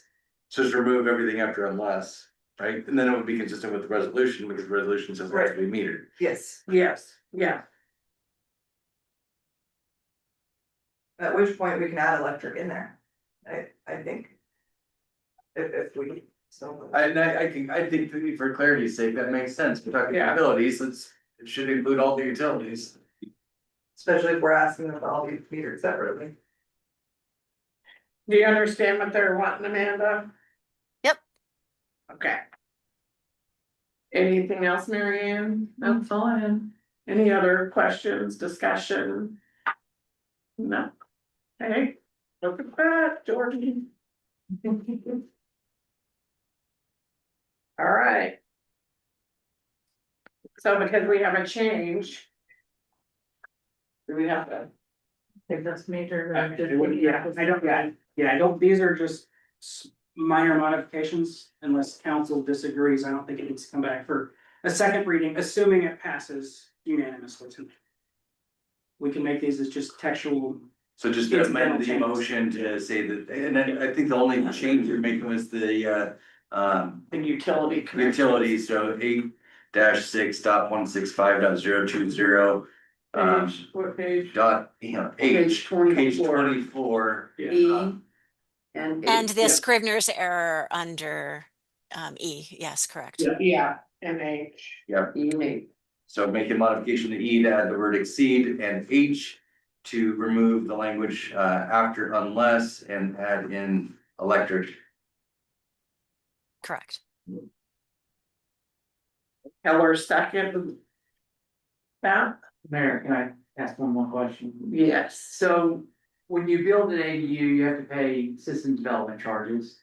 Is it the utility connection that triggers utility charges, or would, you see what I'm asking? If you didn't have its own unique utility account, would it still be required to do SDC? Yes, Yeah. SDCs are irregardless of utility connection. Okay. So similarly, if you were just adding a restroom, another bathroom to your house, you would still pay SDCs for that second restroom, even if you didn't have to expand the water and sewer lines.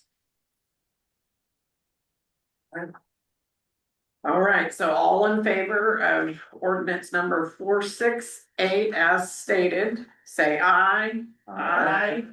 Opposed? All right, it passes unanimously with the corrections on page 24, E and H. Okay, there will be a 30-day waiting period before this goes into effect. All right. Reports and presentations, committee reports. None. If no committee reports, And then we have audit status. Finance Director Clark is here today to give an update on the audit. Okay.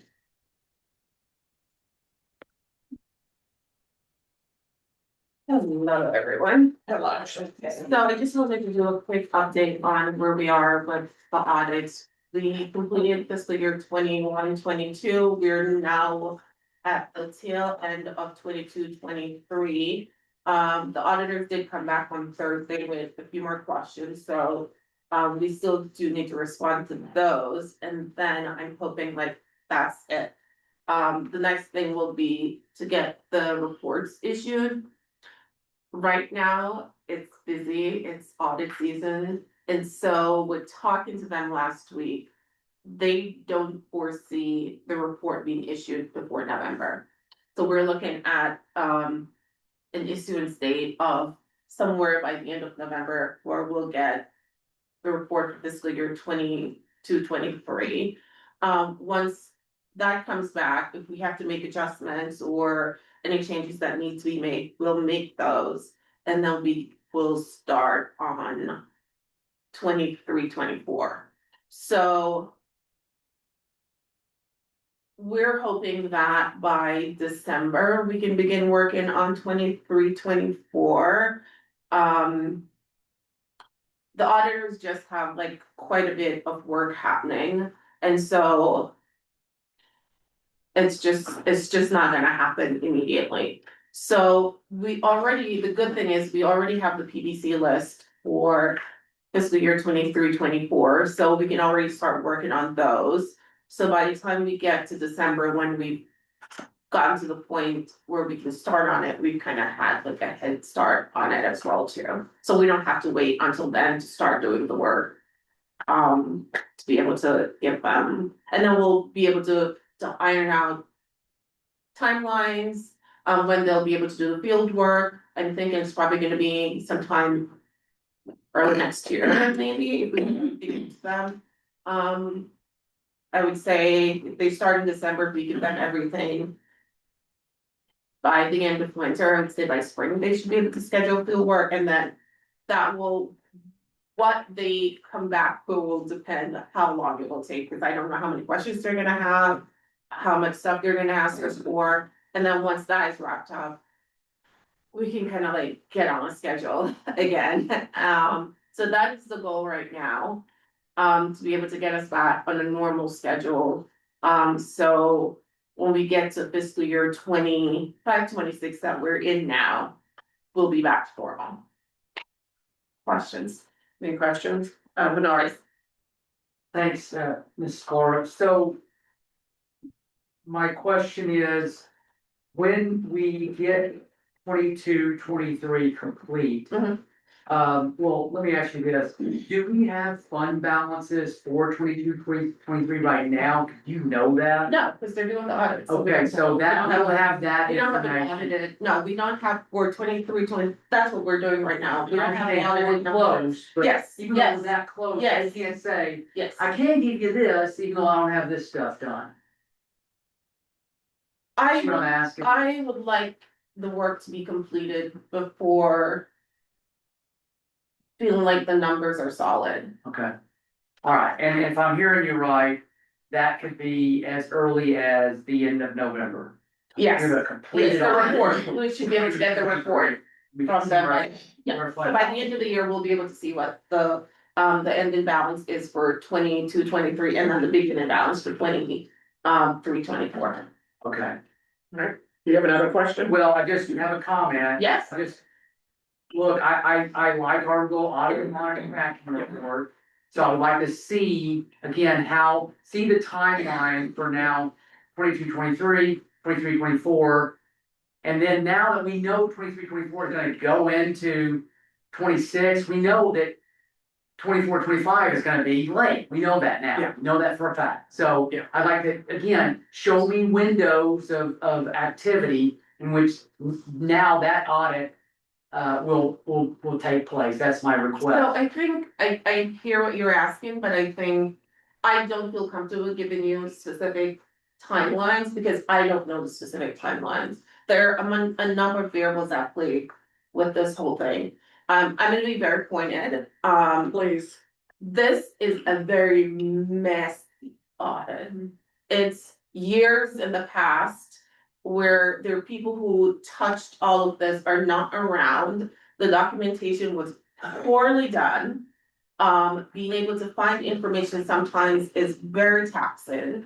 And so there's schedules that were not created back then. There were just things that were not done.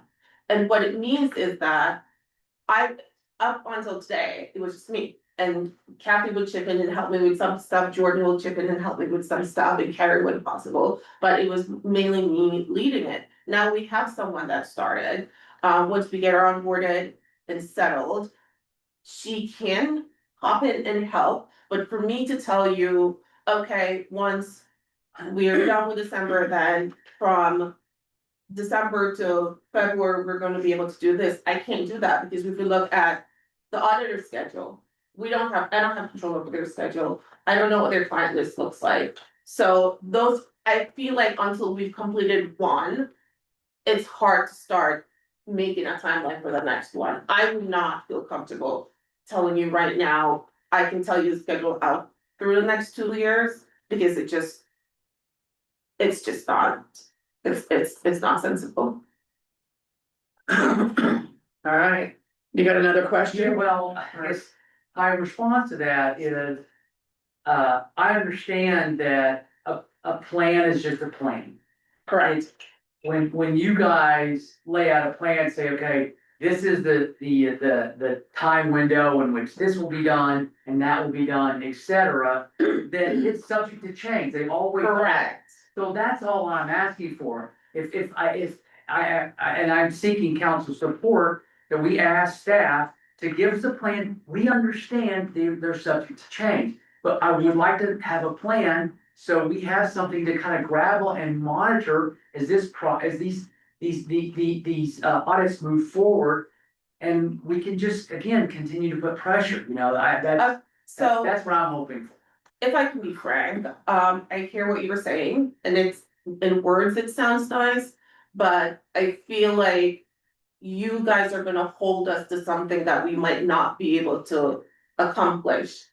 And if I give you timelines, as you said, it's a plan, like budget is a plan, we're planning for it, things will happen, unforeseen events will come up. There are just gonna be things that are not within our control that will shift the timeline, it might shift it up, it might shift it down.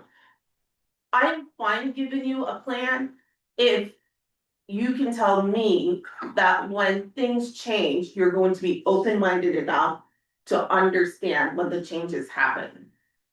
I'm completely confident Okay. of that. I appreciate your honesty. I don't know how to be any other way. I appreciate this conversation, Yes. because I think that I guess my issue without having a plan is that we wouldn't have any idea that things have changed, I guess would be my issue. So I like the idea that now we got a plan, and then we can have a conversation when, things aren't happening on that schedule, then we're gonna do it, right? And that's fine, but what I don't want is, I don't want, say, for me to go, okay, well, we're gonna get this done by October 30th, and then something happens and it gets pushed a week. Or the schedule, because when one thing shifts, everything gets shifted, right? Because if we don't have an audited fund balance for 1 year, it means that the numbers in the other year, Right. God knows what they are. So until we fix one, we can't fix the other, and then it kind of trickles down. I'm fine with that. However, I will say, for me, if there is a shift and then I provide an update and I go, okay, then we're gonna be delayed a month. I don't want to give you an update every 2 days. Cause then that takes me away from focusing on getting the work done, and it's very distracting for me. So if I say, this is the schedule that we're going by, and if something changes, this is what the change is gonna look like. I want that to be respected and not every other day. I now need to tell you the same thing over and over and over, because that for me just takes me away from just trying to get this done. Courtney. And maybe possibly to, not put words in your mouth, but maybe expand on what you were mentioning, is that having a plan, when it gets pushed back, now we have a point of reference to communicate about. And let's say we set up a communication schedule, we already have our audit updates, but that's, it's a reference point. Now you can point and say, here's what held us up. Mhm. And then we all move on, right? As opposed to right now, where we're all just kind of in a limbo because we don't have any, it feels like, and I could be wrong, it feels like we don't I have a don't lot of agree with that. information.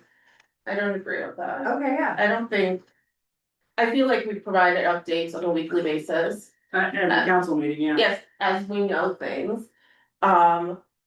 Sometimes there's nothing new that happens in a week. Sometimes we're just in a hole. So that's where I'm coming from, where we can create a schedule and we can say, yes, this is what we'd like it to look like. And if it shifts, we can move with the shift. But if it shifts, like having the same conversation every 2 days is very distracting for me personally. And I guess I don't understand where it went from having a weekly update to. I know, every 2 days. because Okay, throw something out there. yeah, I wouldn't wanna take. Yeah, no, not literally every And 2 my boss days. is like, hey, you're done yet? And I'm like, Yeah. "No, you keep coming over here and talking to me, like, yeah, I totally get that. So I just wanna say, just to that point, every 2 weeks, that's all I'm Yeah. asking for an update, once we meet twice a month.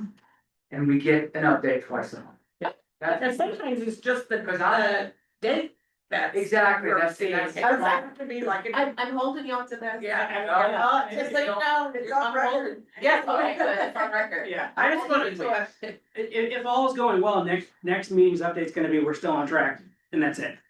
I mean, And if that's We're good enough and I don't have to provide a 2-page explanation of something, then I find it out. Tracker. I like the tracker. Okay, because that is more than doable. Okay. I really appreciate when the deadline does shift or change, having that clear communication about why, because then when we get asked those questions by the residents in the community, we can speak to that, you know, Oh, we can help of course. explain that. But if we don't have an idea of where we're trying to be, then we don't really know when we're falling behind, so I like it. And can you define PVC? I wasn't sure what that. Oh, it's just the list of the requirements of what they're expecting for us to submit. So they'll have like prerequisites, like they'll pull some stuff. You need the trial balance, you need this, they'll ask you for, but it's usually a very long list. We provide it to them. And they do when they do their field work, they kind of go through, and if there are questions, if anything gets flagged, then we get more and more, and that can go on for, I don't know how long, depending on how satisfied they feel. And we have to keep in mind that we're years behind, so. You know, like in the auditor's defense. If I'm putting my signature on these audits, I need to make sure that I feel comfortable with putting my signature on it, because. It's been very messy. Yeah, can I just add, I'm gonna make a comment that whenever I first met Shantae in person and I sat with Jordan, we were talking about the audit. And I told her I'm gonna be very clear with her, I said I was the one that wanted a forensic audit. Cause that's kind of what I campaigned on, cause I wanted these audits done. And she's like, well, who said no? And I said, well, the council and the city administrator said no, and she's like. Cause she inherited a mess, it's a mess, and that's putting it nicely, our books are not good. Our books are not good, and this isn't any of her work, so this is someone else's work that she's having to find the documents or whatever.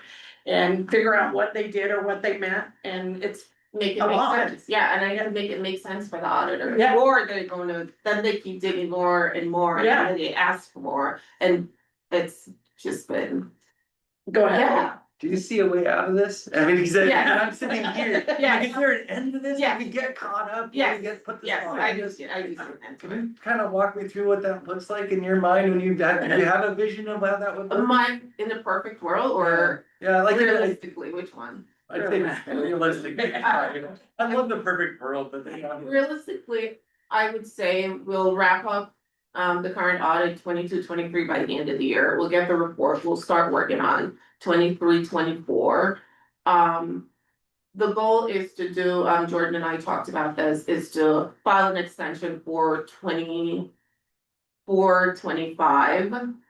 So that way at least we're not dinged on that. So the only one before that we will need to get caught up on is 23-24. And then once I would say by the end of the fiscal year, hopefully, if all the stars align, we'll get that done. And then we can get 24-25 done, and then we will get back on some kind of schedule, hopefully, so I'll say the next year and a half. And safely. so for somebody that doesn't, you know, this is what I do, what is the fiscal year ends June 30th? Yes, When is that audit, you know, the prior year's audit is supposed to be completed by 12/31, is that right? yes. December. Yeah. Any other questions or comments, go ahead, Eric. Is it getting, like, so you talk about 22-23 being a mess, does it 23-24 get easier? I don't know. I'm about to find out. I'm about to find out in a little while. yeah, the issue with 22-23 is we literally had 3 different finance directors in that year. And everybody did it slightly different, Yes, and how yes. filed things and Yes, how. and where they save things and. Exactly. And also the sewer project, so because of the sewer Yeah. project, because we had USD funding, that triggered single audits for the federal government. So it wasn't just the regular audit, it was a regular audit, and then we had to do the single audits on top of it, so that created a little bit more work, so whenever there are federal dollars involved, it just gets a little And murkier. we are standardizing processes, we're slowly working to digital formatting. So we're not digging through boxes to Yeah. pull a receipt, where we can go into Cassell, type in an invoice number, and it's right there. We have a copy of the check, a copy of the invoice, it's all right there. So you're saying it's internal processes that we're following now will make the audit for Yes. this is Future, much but easier. future, Yeah. yeah, the future is like, I'm not here, somebody else can pick up after me and be able to get it done without. Digging the way that I've had to dig, yeah. Anybody else? All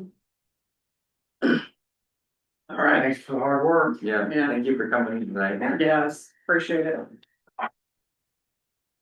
All right, City Administrator Bennett report. All right, nothing, super heavy on my report. LOC's fall conference is next week, Thursday and Friday, here over in Portland. So I'll be in attendance for those. I won't be getting a hotel. It's only about like a 15-20 minute drive from my house.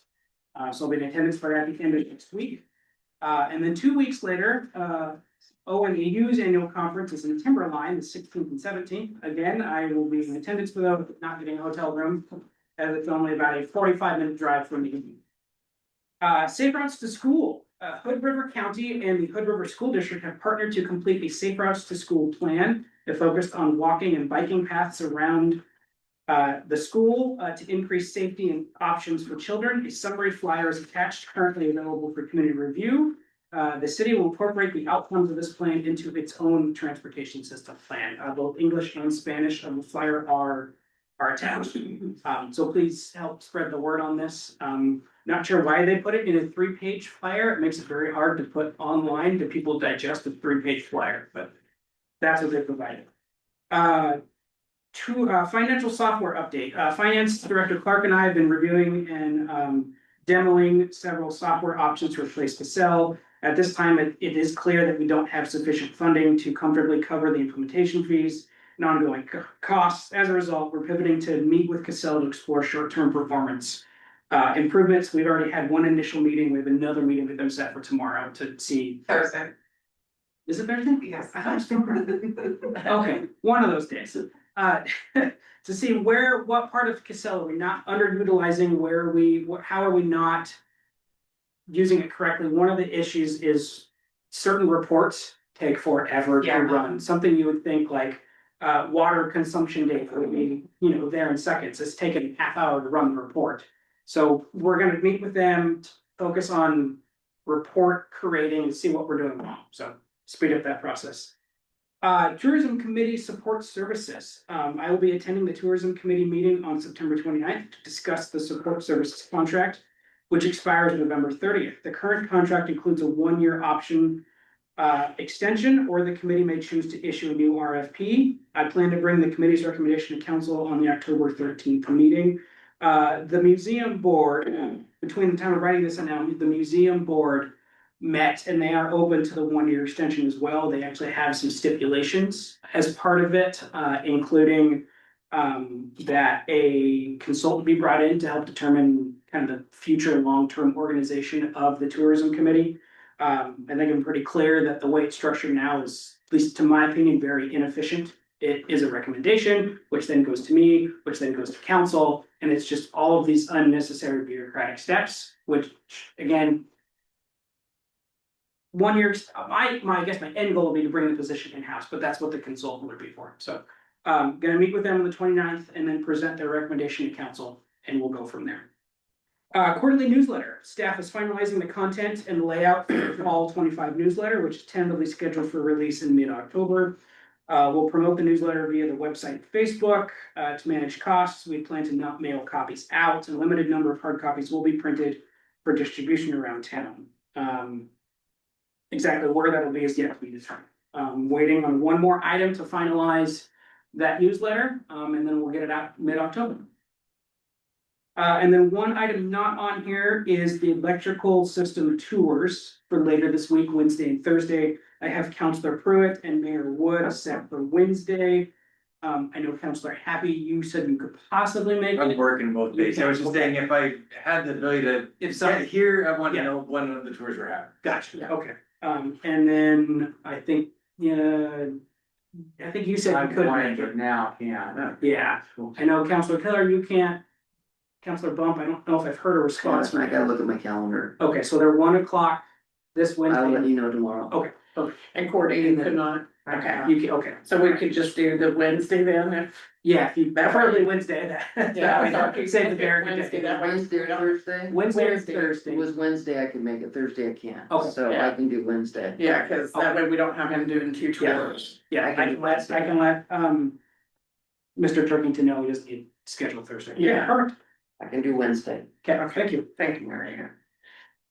And that's all I had. Can you talk about your weekly update as well? I do have some questions on that one. Sure, yeah. You say you wanna do a public safety funding, is that for the food and beverage? Yes. I Okay, remember reading that. okay, why are you working on it now? I mean, we have 6 months before we can even get it on, what is the purpose of working on it now? I got the impression from council this last go around, you guys felt rushed. And you weren't prepared for it to be on the ballot, so I want to get ahead of it now. Okay. Unless I got that wrong, but I got the impression you all felt rushed that. Okay, I didn't know, because this was for, you talked about in your report, your weekly report, online report, you talked about a draft of a flyer, Yes, so. And then a work session, which I assumed was about that, that's why it didn't.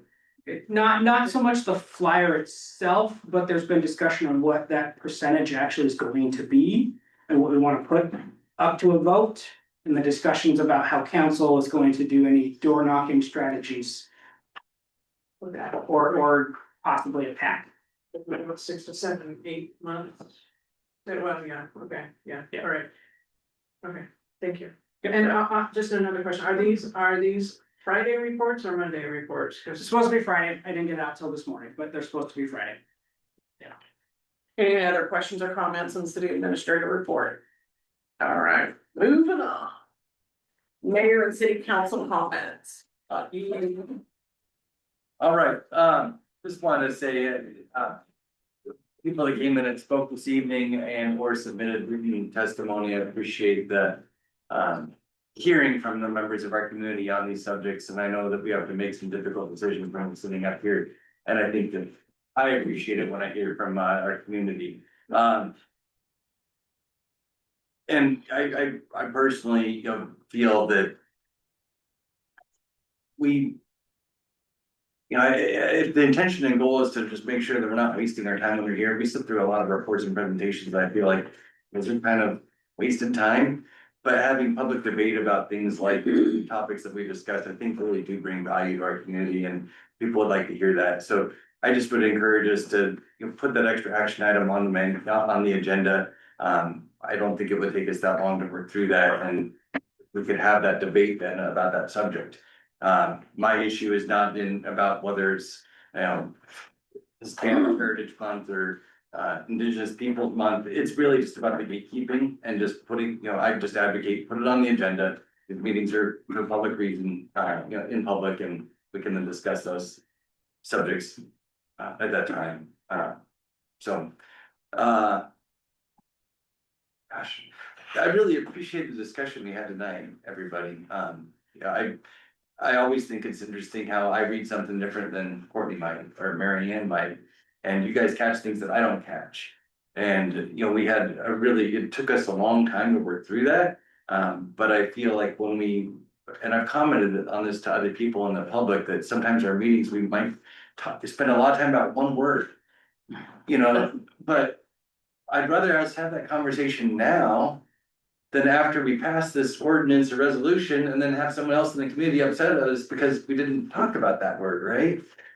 So I know it's somewhat painful to go through these things, but I think that's the work that we volunteered to do, so I appreciate tonight's discussion.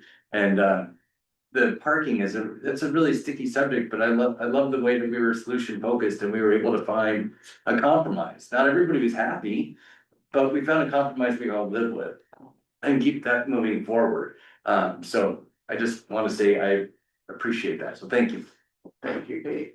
Mary Ann? I have a couple things. Thank you, Shante, for coming tonight. I appreciate that.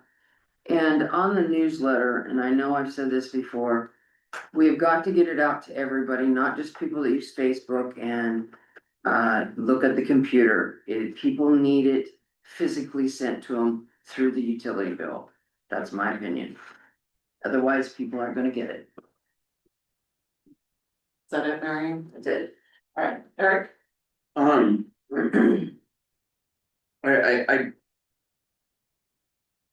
I've been threatened more than once by Mr. Steelman, and today we have to draw the line, that this speech is unacceptable. It is in our council procedures that that type of speech is unacceptable. And by reading a threatening sentence towards us on the council is unacceptable. It allows this to exist and it gives the opportunity for others to do it. It is not the first time that he has threatened us on council, and it has to stop now. That's it. All right, Tiffany? And I just wanna say to that, I don't feel like it was a threat, I feel like it was a warning that if we don't do the things the way that we're supposed to, that there's a potential for a lawsuit. I don't see that as a threat. I had a couple of questions before I get into my thing. Who takes care of the sidewalks, like the grass and the weeds and stuff that's in the storm drains? Who's responsible for that? Like if there's grass and cracks and stuff. Depends on where. Okay. If you're talking blowing up pod, Yes. that is technically ODOT, So they're supposed to take care of the sidewalks? not the sidewalks, but the storm drains. Okay. Sidewalks are actually property owners. I thought Public Works did storm drains. Well, we do because ODOT doesn't get to them. But we do. They're supposed to do them. It's curb to curb, so it's their storm drains. But we take care of them because ODOT never gets them in a timely manner. But we also do the rest of them around town. Okay, so, just a heads up, they need to be done, so I don't know who to put the fire under. Is it Wanapa or is it? Yeah, there's weeds and the cracks, it just needs some tidying. It's like cleaning out our gutters, Yeah, the city. yeah. Doesn't they usually rent a vacuum truck about this time of year to suck those out? No, it's in the spring. It is spring out of the rocks. Yeah. Okay, I know is it an annual thing? Yes, it's annual. And it goes back to that handshake deal we have with the county is we plow their section of the county road in town, so they don't have to drive all the way from their yard to the river. They let us, or they come and sweep our streets for free. It's a handshake deal. There's never been anything in writing. It has bitten us in the behind where we plow immediately because we have to. And then they come in like June and finally get to sweeping the streets. So it's not right. Okay, and also today I saw on Facebook that the city of Troutdale has who also has waste management for their collection service.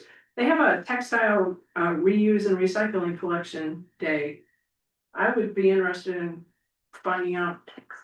Yeah, well, they used to do it in the old, during the war, when there was a shortage on materials, so can we find out about And it? it's put on by Waste Management Yeah, they show. or Waste Connections. Yeah, we're not Waste Management. Okay, so we're Waste Connections, they're Waste All Management. right. Waste Management is a very large company. Yeah. Very large. Well, waste, but that, I'd be curious to find out about that, we could ask.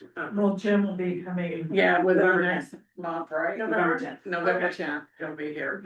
And I wanna say I appreciate that, we were contacted by, Heather, and, in part of my statement back to her, I said, I've stated in previous council meetings that I have nothing against anyone in their beliefs. What I do have a problem with is dissecting the community into small groups of people. And with recent national events, I'm more resolved than ever in my stance to not divide the community further. When we elevate one group, others get left out. There's no possible way to cover all the ethnicities, religions, and genders that make up our town. And just about every day is a national declaration of some sort. And just to back that up, I looked it up. And according to National Day Calendar, today alone is National Brown Butter Day, National States and Capitals Day, National Online Recovery Day, National Family Day, National Girls Night, National White Chocolate Day, National Centenarians Day, National Ice Cream Cone Day, Hobbit Day, National Elephant Appreciation Day, Deer Diary Day, Parkry Day, it's also first day of autumn, and American Business Women's Day. Now, for the month of September, in addition to it being Hispanic Heritage Month, it is also National Service Dog Month, National Coupon Month, National Honey Month, Sourdough September, Alopecia areata, I'm not sure if I said that right, Awareness Month, National Spinal Cord Injury Awareness Month, National Pain Awareness Month, Prostate Health Month, Gynecological Cancer Awareness Month, Whole Grains Month, National Nika Month, National Blood Cancer Awareness Month, National Sickle Cell Awareness Month, National Recovery Month, National Disease Literacy Month, National Square Dance Month, Better Breakfast Month, Fall Hat Month, National Suicide Prevention Month, that used to be a big thing, National Library Card Sign Up Month, National Americana Month, which is supposedly about bringing the nation together to reflect on elements of life in the United States that have knitted us together and made us Americans. There's Pulmonary Fibrosis Awareness Month, National Italian Cheese Month, Self-Care Awareness Month, International Update Your Resume Month, Save Your Photos Month, National Childhood Obesity Awareness Month, that used to be a big thing too. National Sewing Month, National Preparedness Month, National Professional Month, National Rice Month, National Potato Month, National Piano Month, National Mushroom Month, National Courtesy Month, National Chicken Month, Self-Improvement Month, National Little League Month, Baby Safety Month, and Classical Music Month. And on October 14th, they declared it Charlie Kirk Day, which I personally have no interest in bringing into the council chambers to be voted on. But I just think my idea is that we need to just work on the things that make our city move forward. We have lots of things, we have lots of issues, we discussed a lot of them tonight. Let's focus on that. Thank you. Bernard. Okay, so first I want to say a big bravo to the city administrator who got rid of that darn dilapidated RV. It's been sitting in a gorgeous brewery for God knows how many years. And do you know how many years it's been there? Before I got here. Yeah. 2 years. He did that on his own time. You know, we don't even have our code enforcement officer then.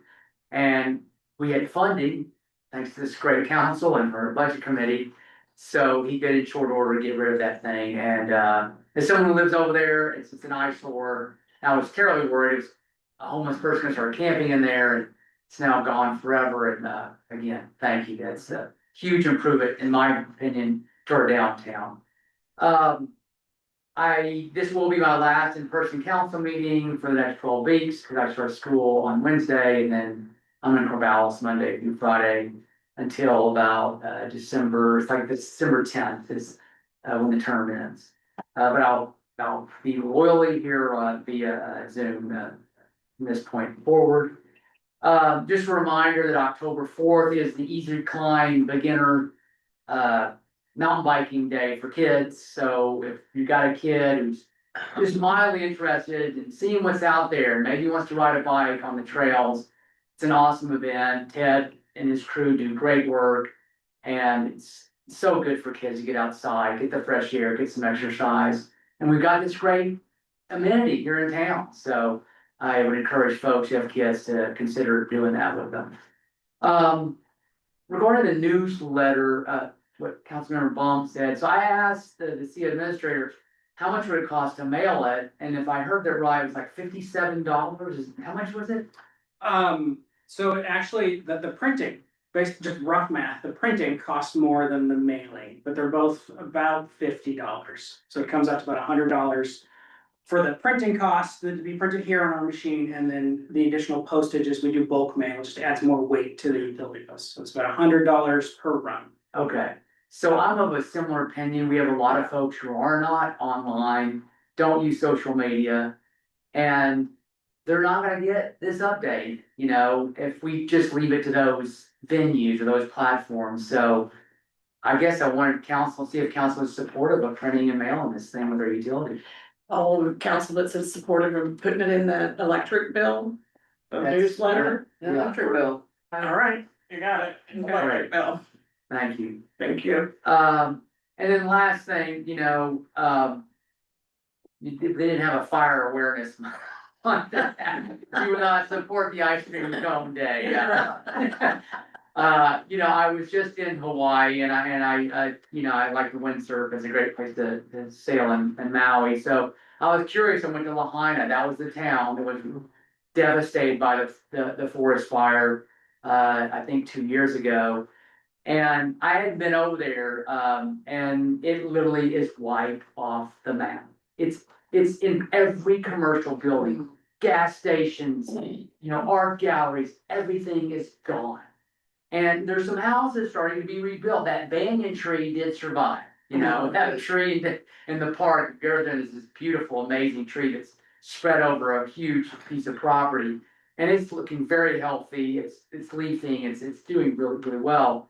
But yeah, the town was completely just wrecked and, you know, a lot of businesses, they're no longer making money. There's no commerce there.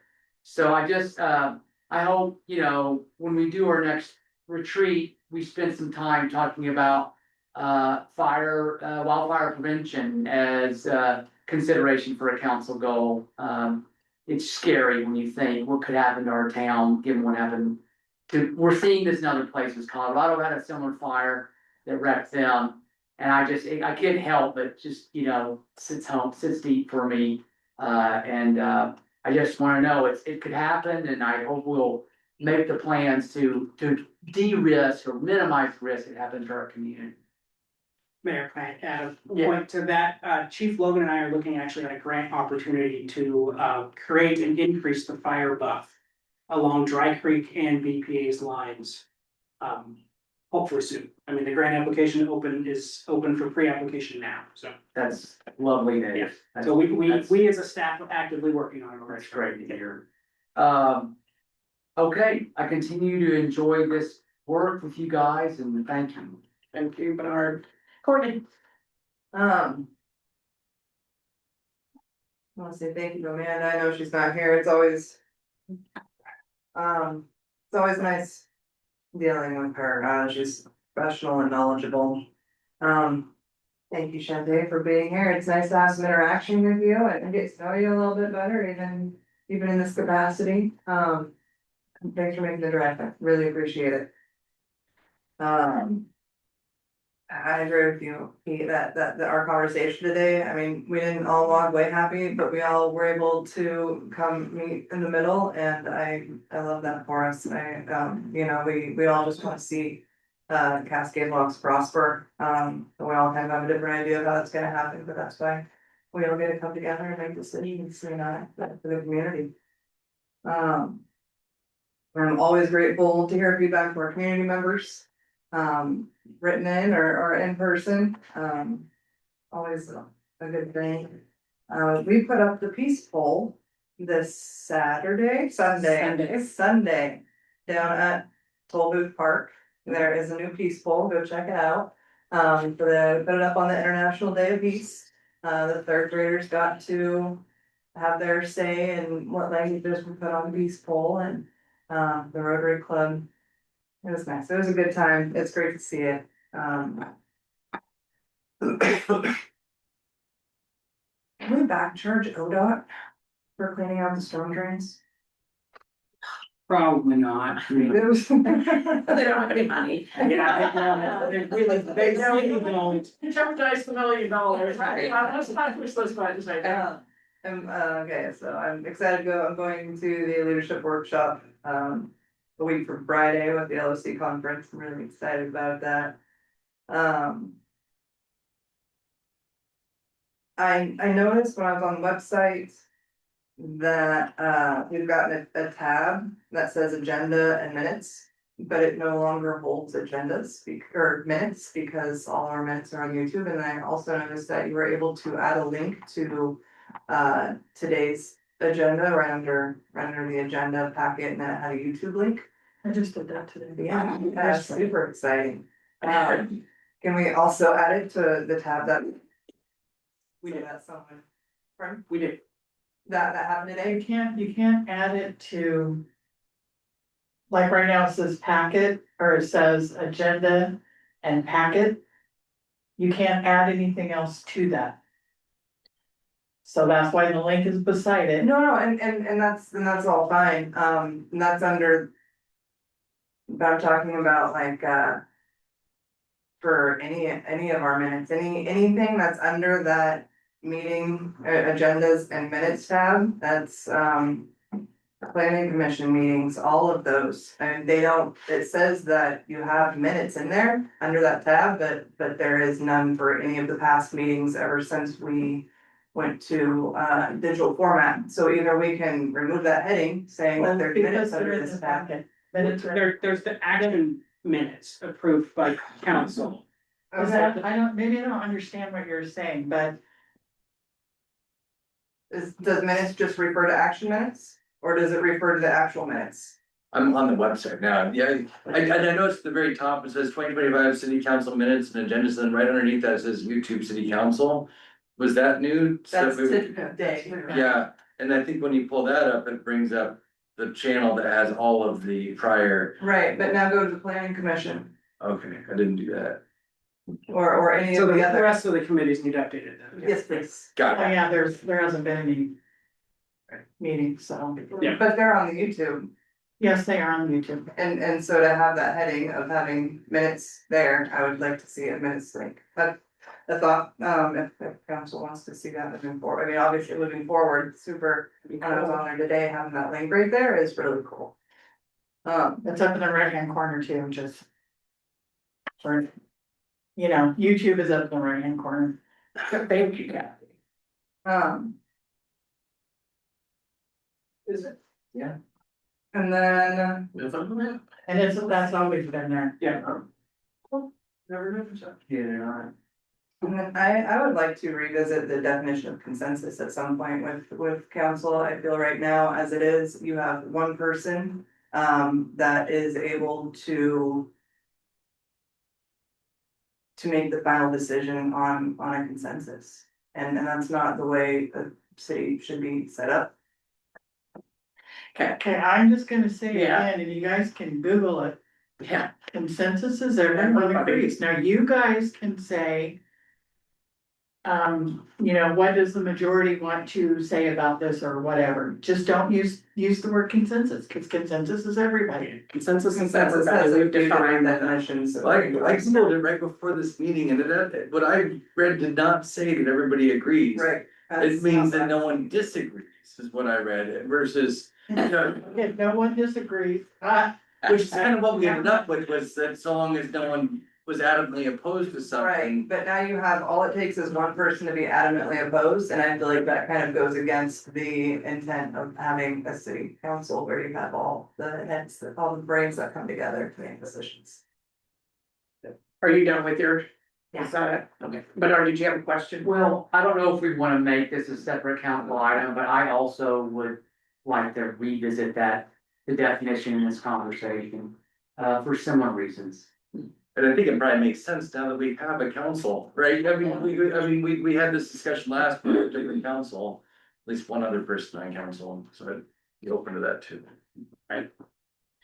All right, so on to me, we have one opening on budget and planning left. And then on October 18th, we have dumpster days, so people can bring down 3 yards of material, that's not yard debris, that's stuff that you can dump in the dumpsters on October 18th. Also, I had down about the take your kids mountain biking on October 4th. Also, the casino night, that is for raising money for the PTO and the museum is also on October 4th. So that's a good event to attend as well. Sorry, guys, I just have a lot. I did the small city meetup in Hood River, and that was a really good meeting. Learned about how they're working on, the LLC is working on property taxes and changing that structure in Oregon. So it was a interesting conversation. Attended the museum board meeting, where I found out also about us sending a letter to the museum about recommending that they extend the contract by a year.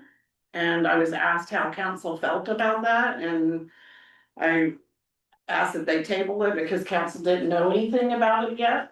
So there is a tourism meeting on the 29th, I guess. City Administrator Bennett plans on attending. So at the next meeting, I want us to talk about tourism. So I'll put it on the agenda so we can go through the RFP that we previously put out and where the museum applied for that RFP for the tourism support. And then the contract that we did with Friends of the Museum. So we got an RFP response from the museum.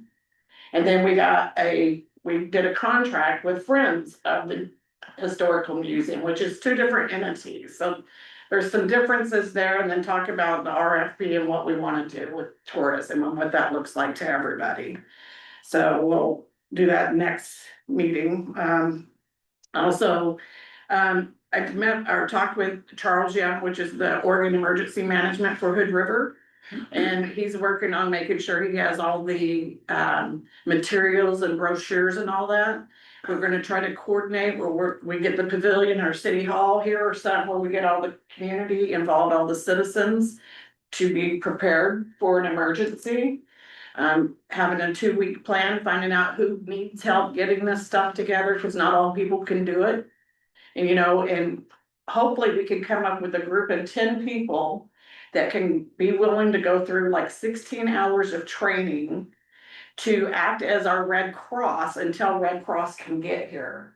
Because we have a shelter for heating and cooling, but we cannot open that unless we're trained. And we need to have at least 10 people trained. So if 5 of them are out of town, we still have 5 of them that can still do it. So working on getting some of that stuff done. Also, ODOT, some of you guys know, some of you guys don't, has 84 at Troutdale has went from a class A highway, which means they do anything and everything to keep it open. And we now went to a class C, which means there's no overtime at all. They only work on it during the day. And that's kind of what we're gonna deal with this winter. We're gonna have 84 getting shut down. I can see it already because we get shut down when they're working on it all the time. So if they don't work on it, I can bet we're gonna, and I've voiced my concern with Charles Young in regards to that and asked to be looped in the conversations that he's already having about Cascade Locks and how we're kind of on this island and where emergency equipment and stuff can't get to us, or we don't have a store with a good supply, we don't have doctors here and all of that. So it's a big concern. So I've asked to be looped in them conversations. So if anybody else would like to be part of them, I would invite you to do it. Also, we did the yard debris the second Saturday of the month, and we had 19 truckloads of yard debris that was brought, and 5 of them were brought by 8:10. So by 8:10, we opened at 8, and by 8:10, we had 5 truckloads there. So it's definitely a better response on Saturdays than what it is on Thursdays. And there was that grant that you were talking about, you guys applied for the HMGP one, or one of the ones? Yes, Okay. yeah, well, we're exploring options. Okay, yeah, because there is some grants that are available to us to get us prepared for emergencies. Whether it's setting up a shelter, getting food rations or whatever, there is grants available, so hopefully we can do that. And then there's also a grant available for our internet and all that for our computers. So for security network. I also did want to bring up to you guys, because I noticed, because I had to ask for a copy of the electrical agreement for moving the utilities from the McCord Creek Bridge. And I reported to you guys last time that after talking to the city administrator that we got the $1 million. And that we'd possibly, with interest, owe about 40,000 or so on this $1.6 million loan. Well, once I got this, because I wanted to see what kind of language was in here to protect us from the second relocation.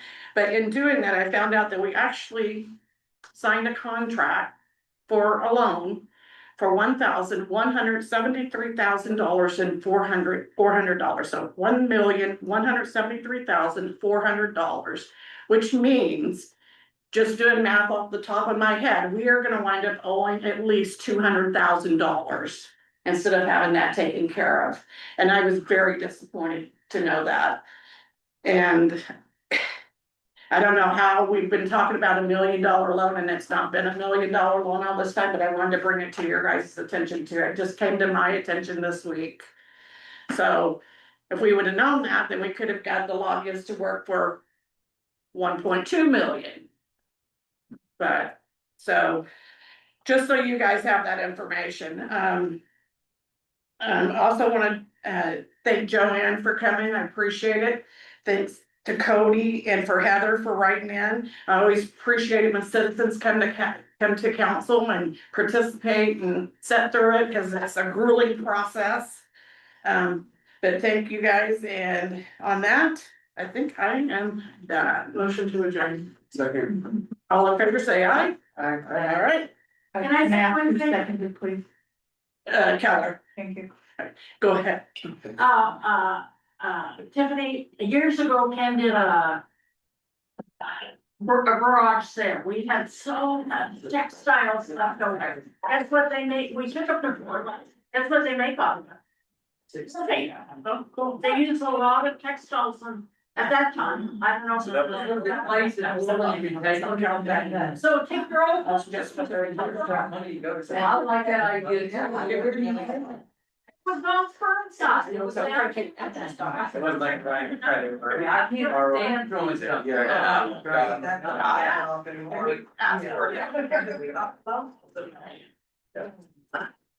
Probably should have done like, wait, it's still better than $1 million, Take but. my name tag off here, I'm gonna leave it on my, blackboard.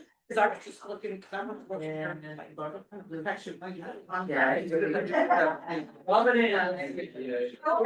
Remember. Rub it in. So we might have made a swear. For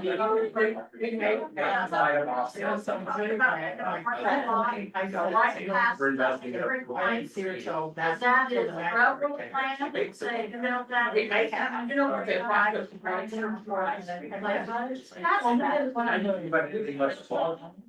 Okay. I'm going to. Because there's. Well, Yeah,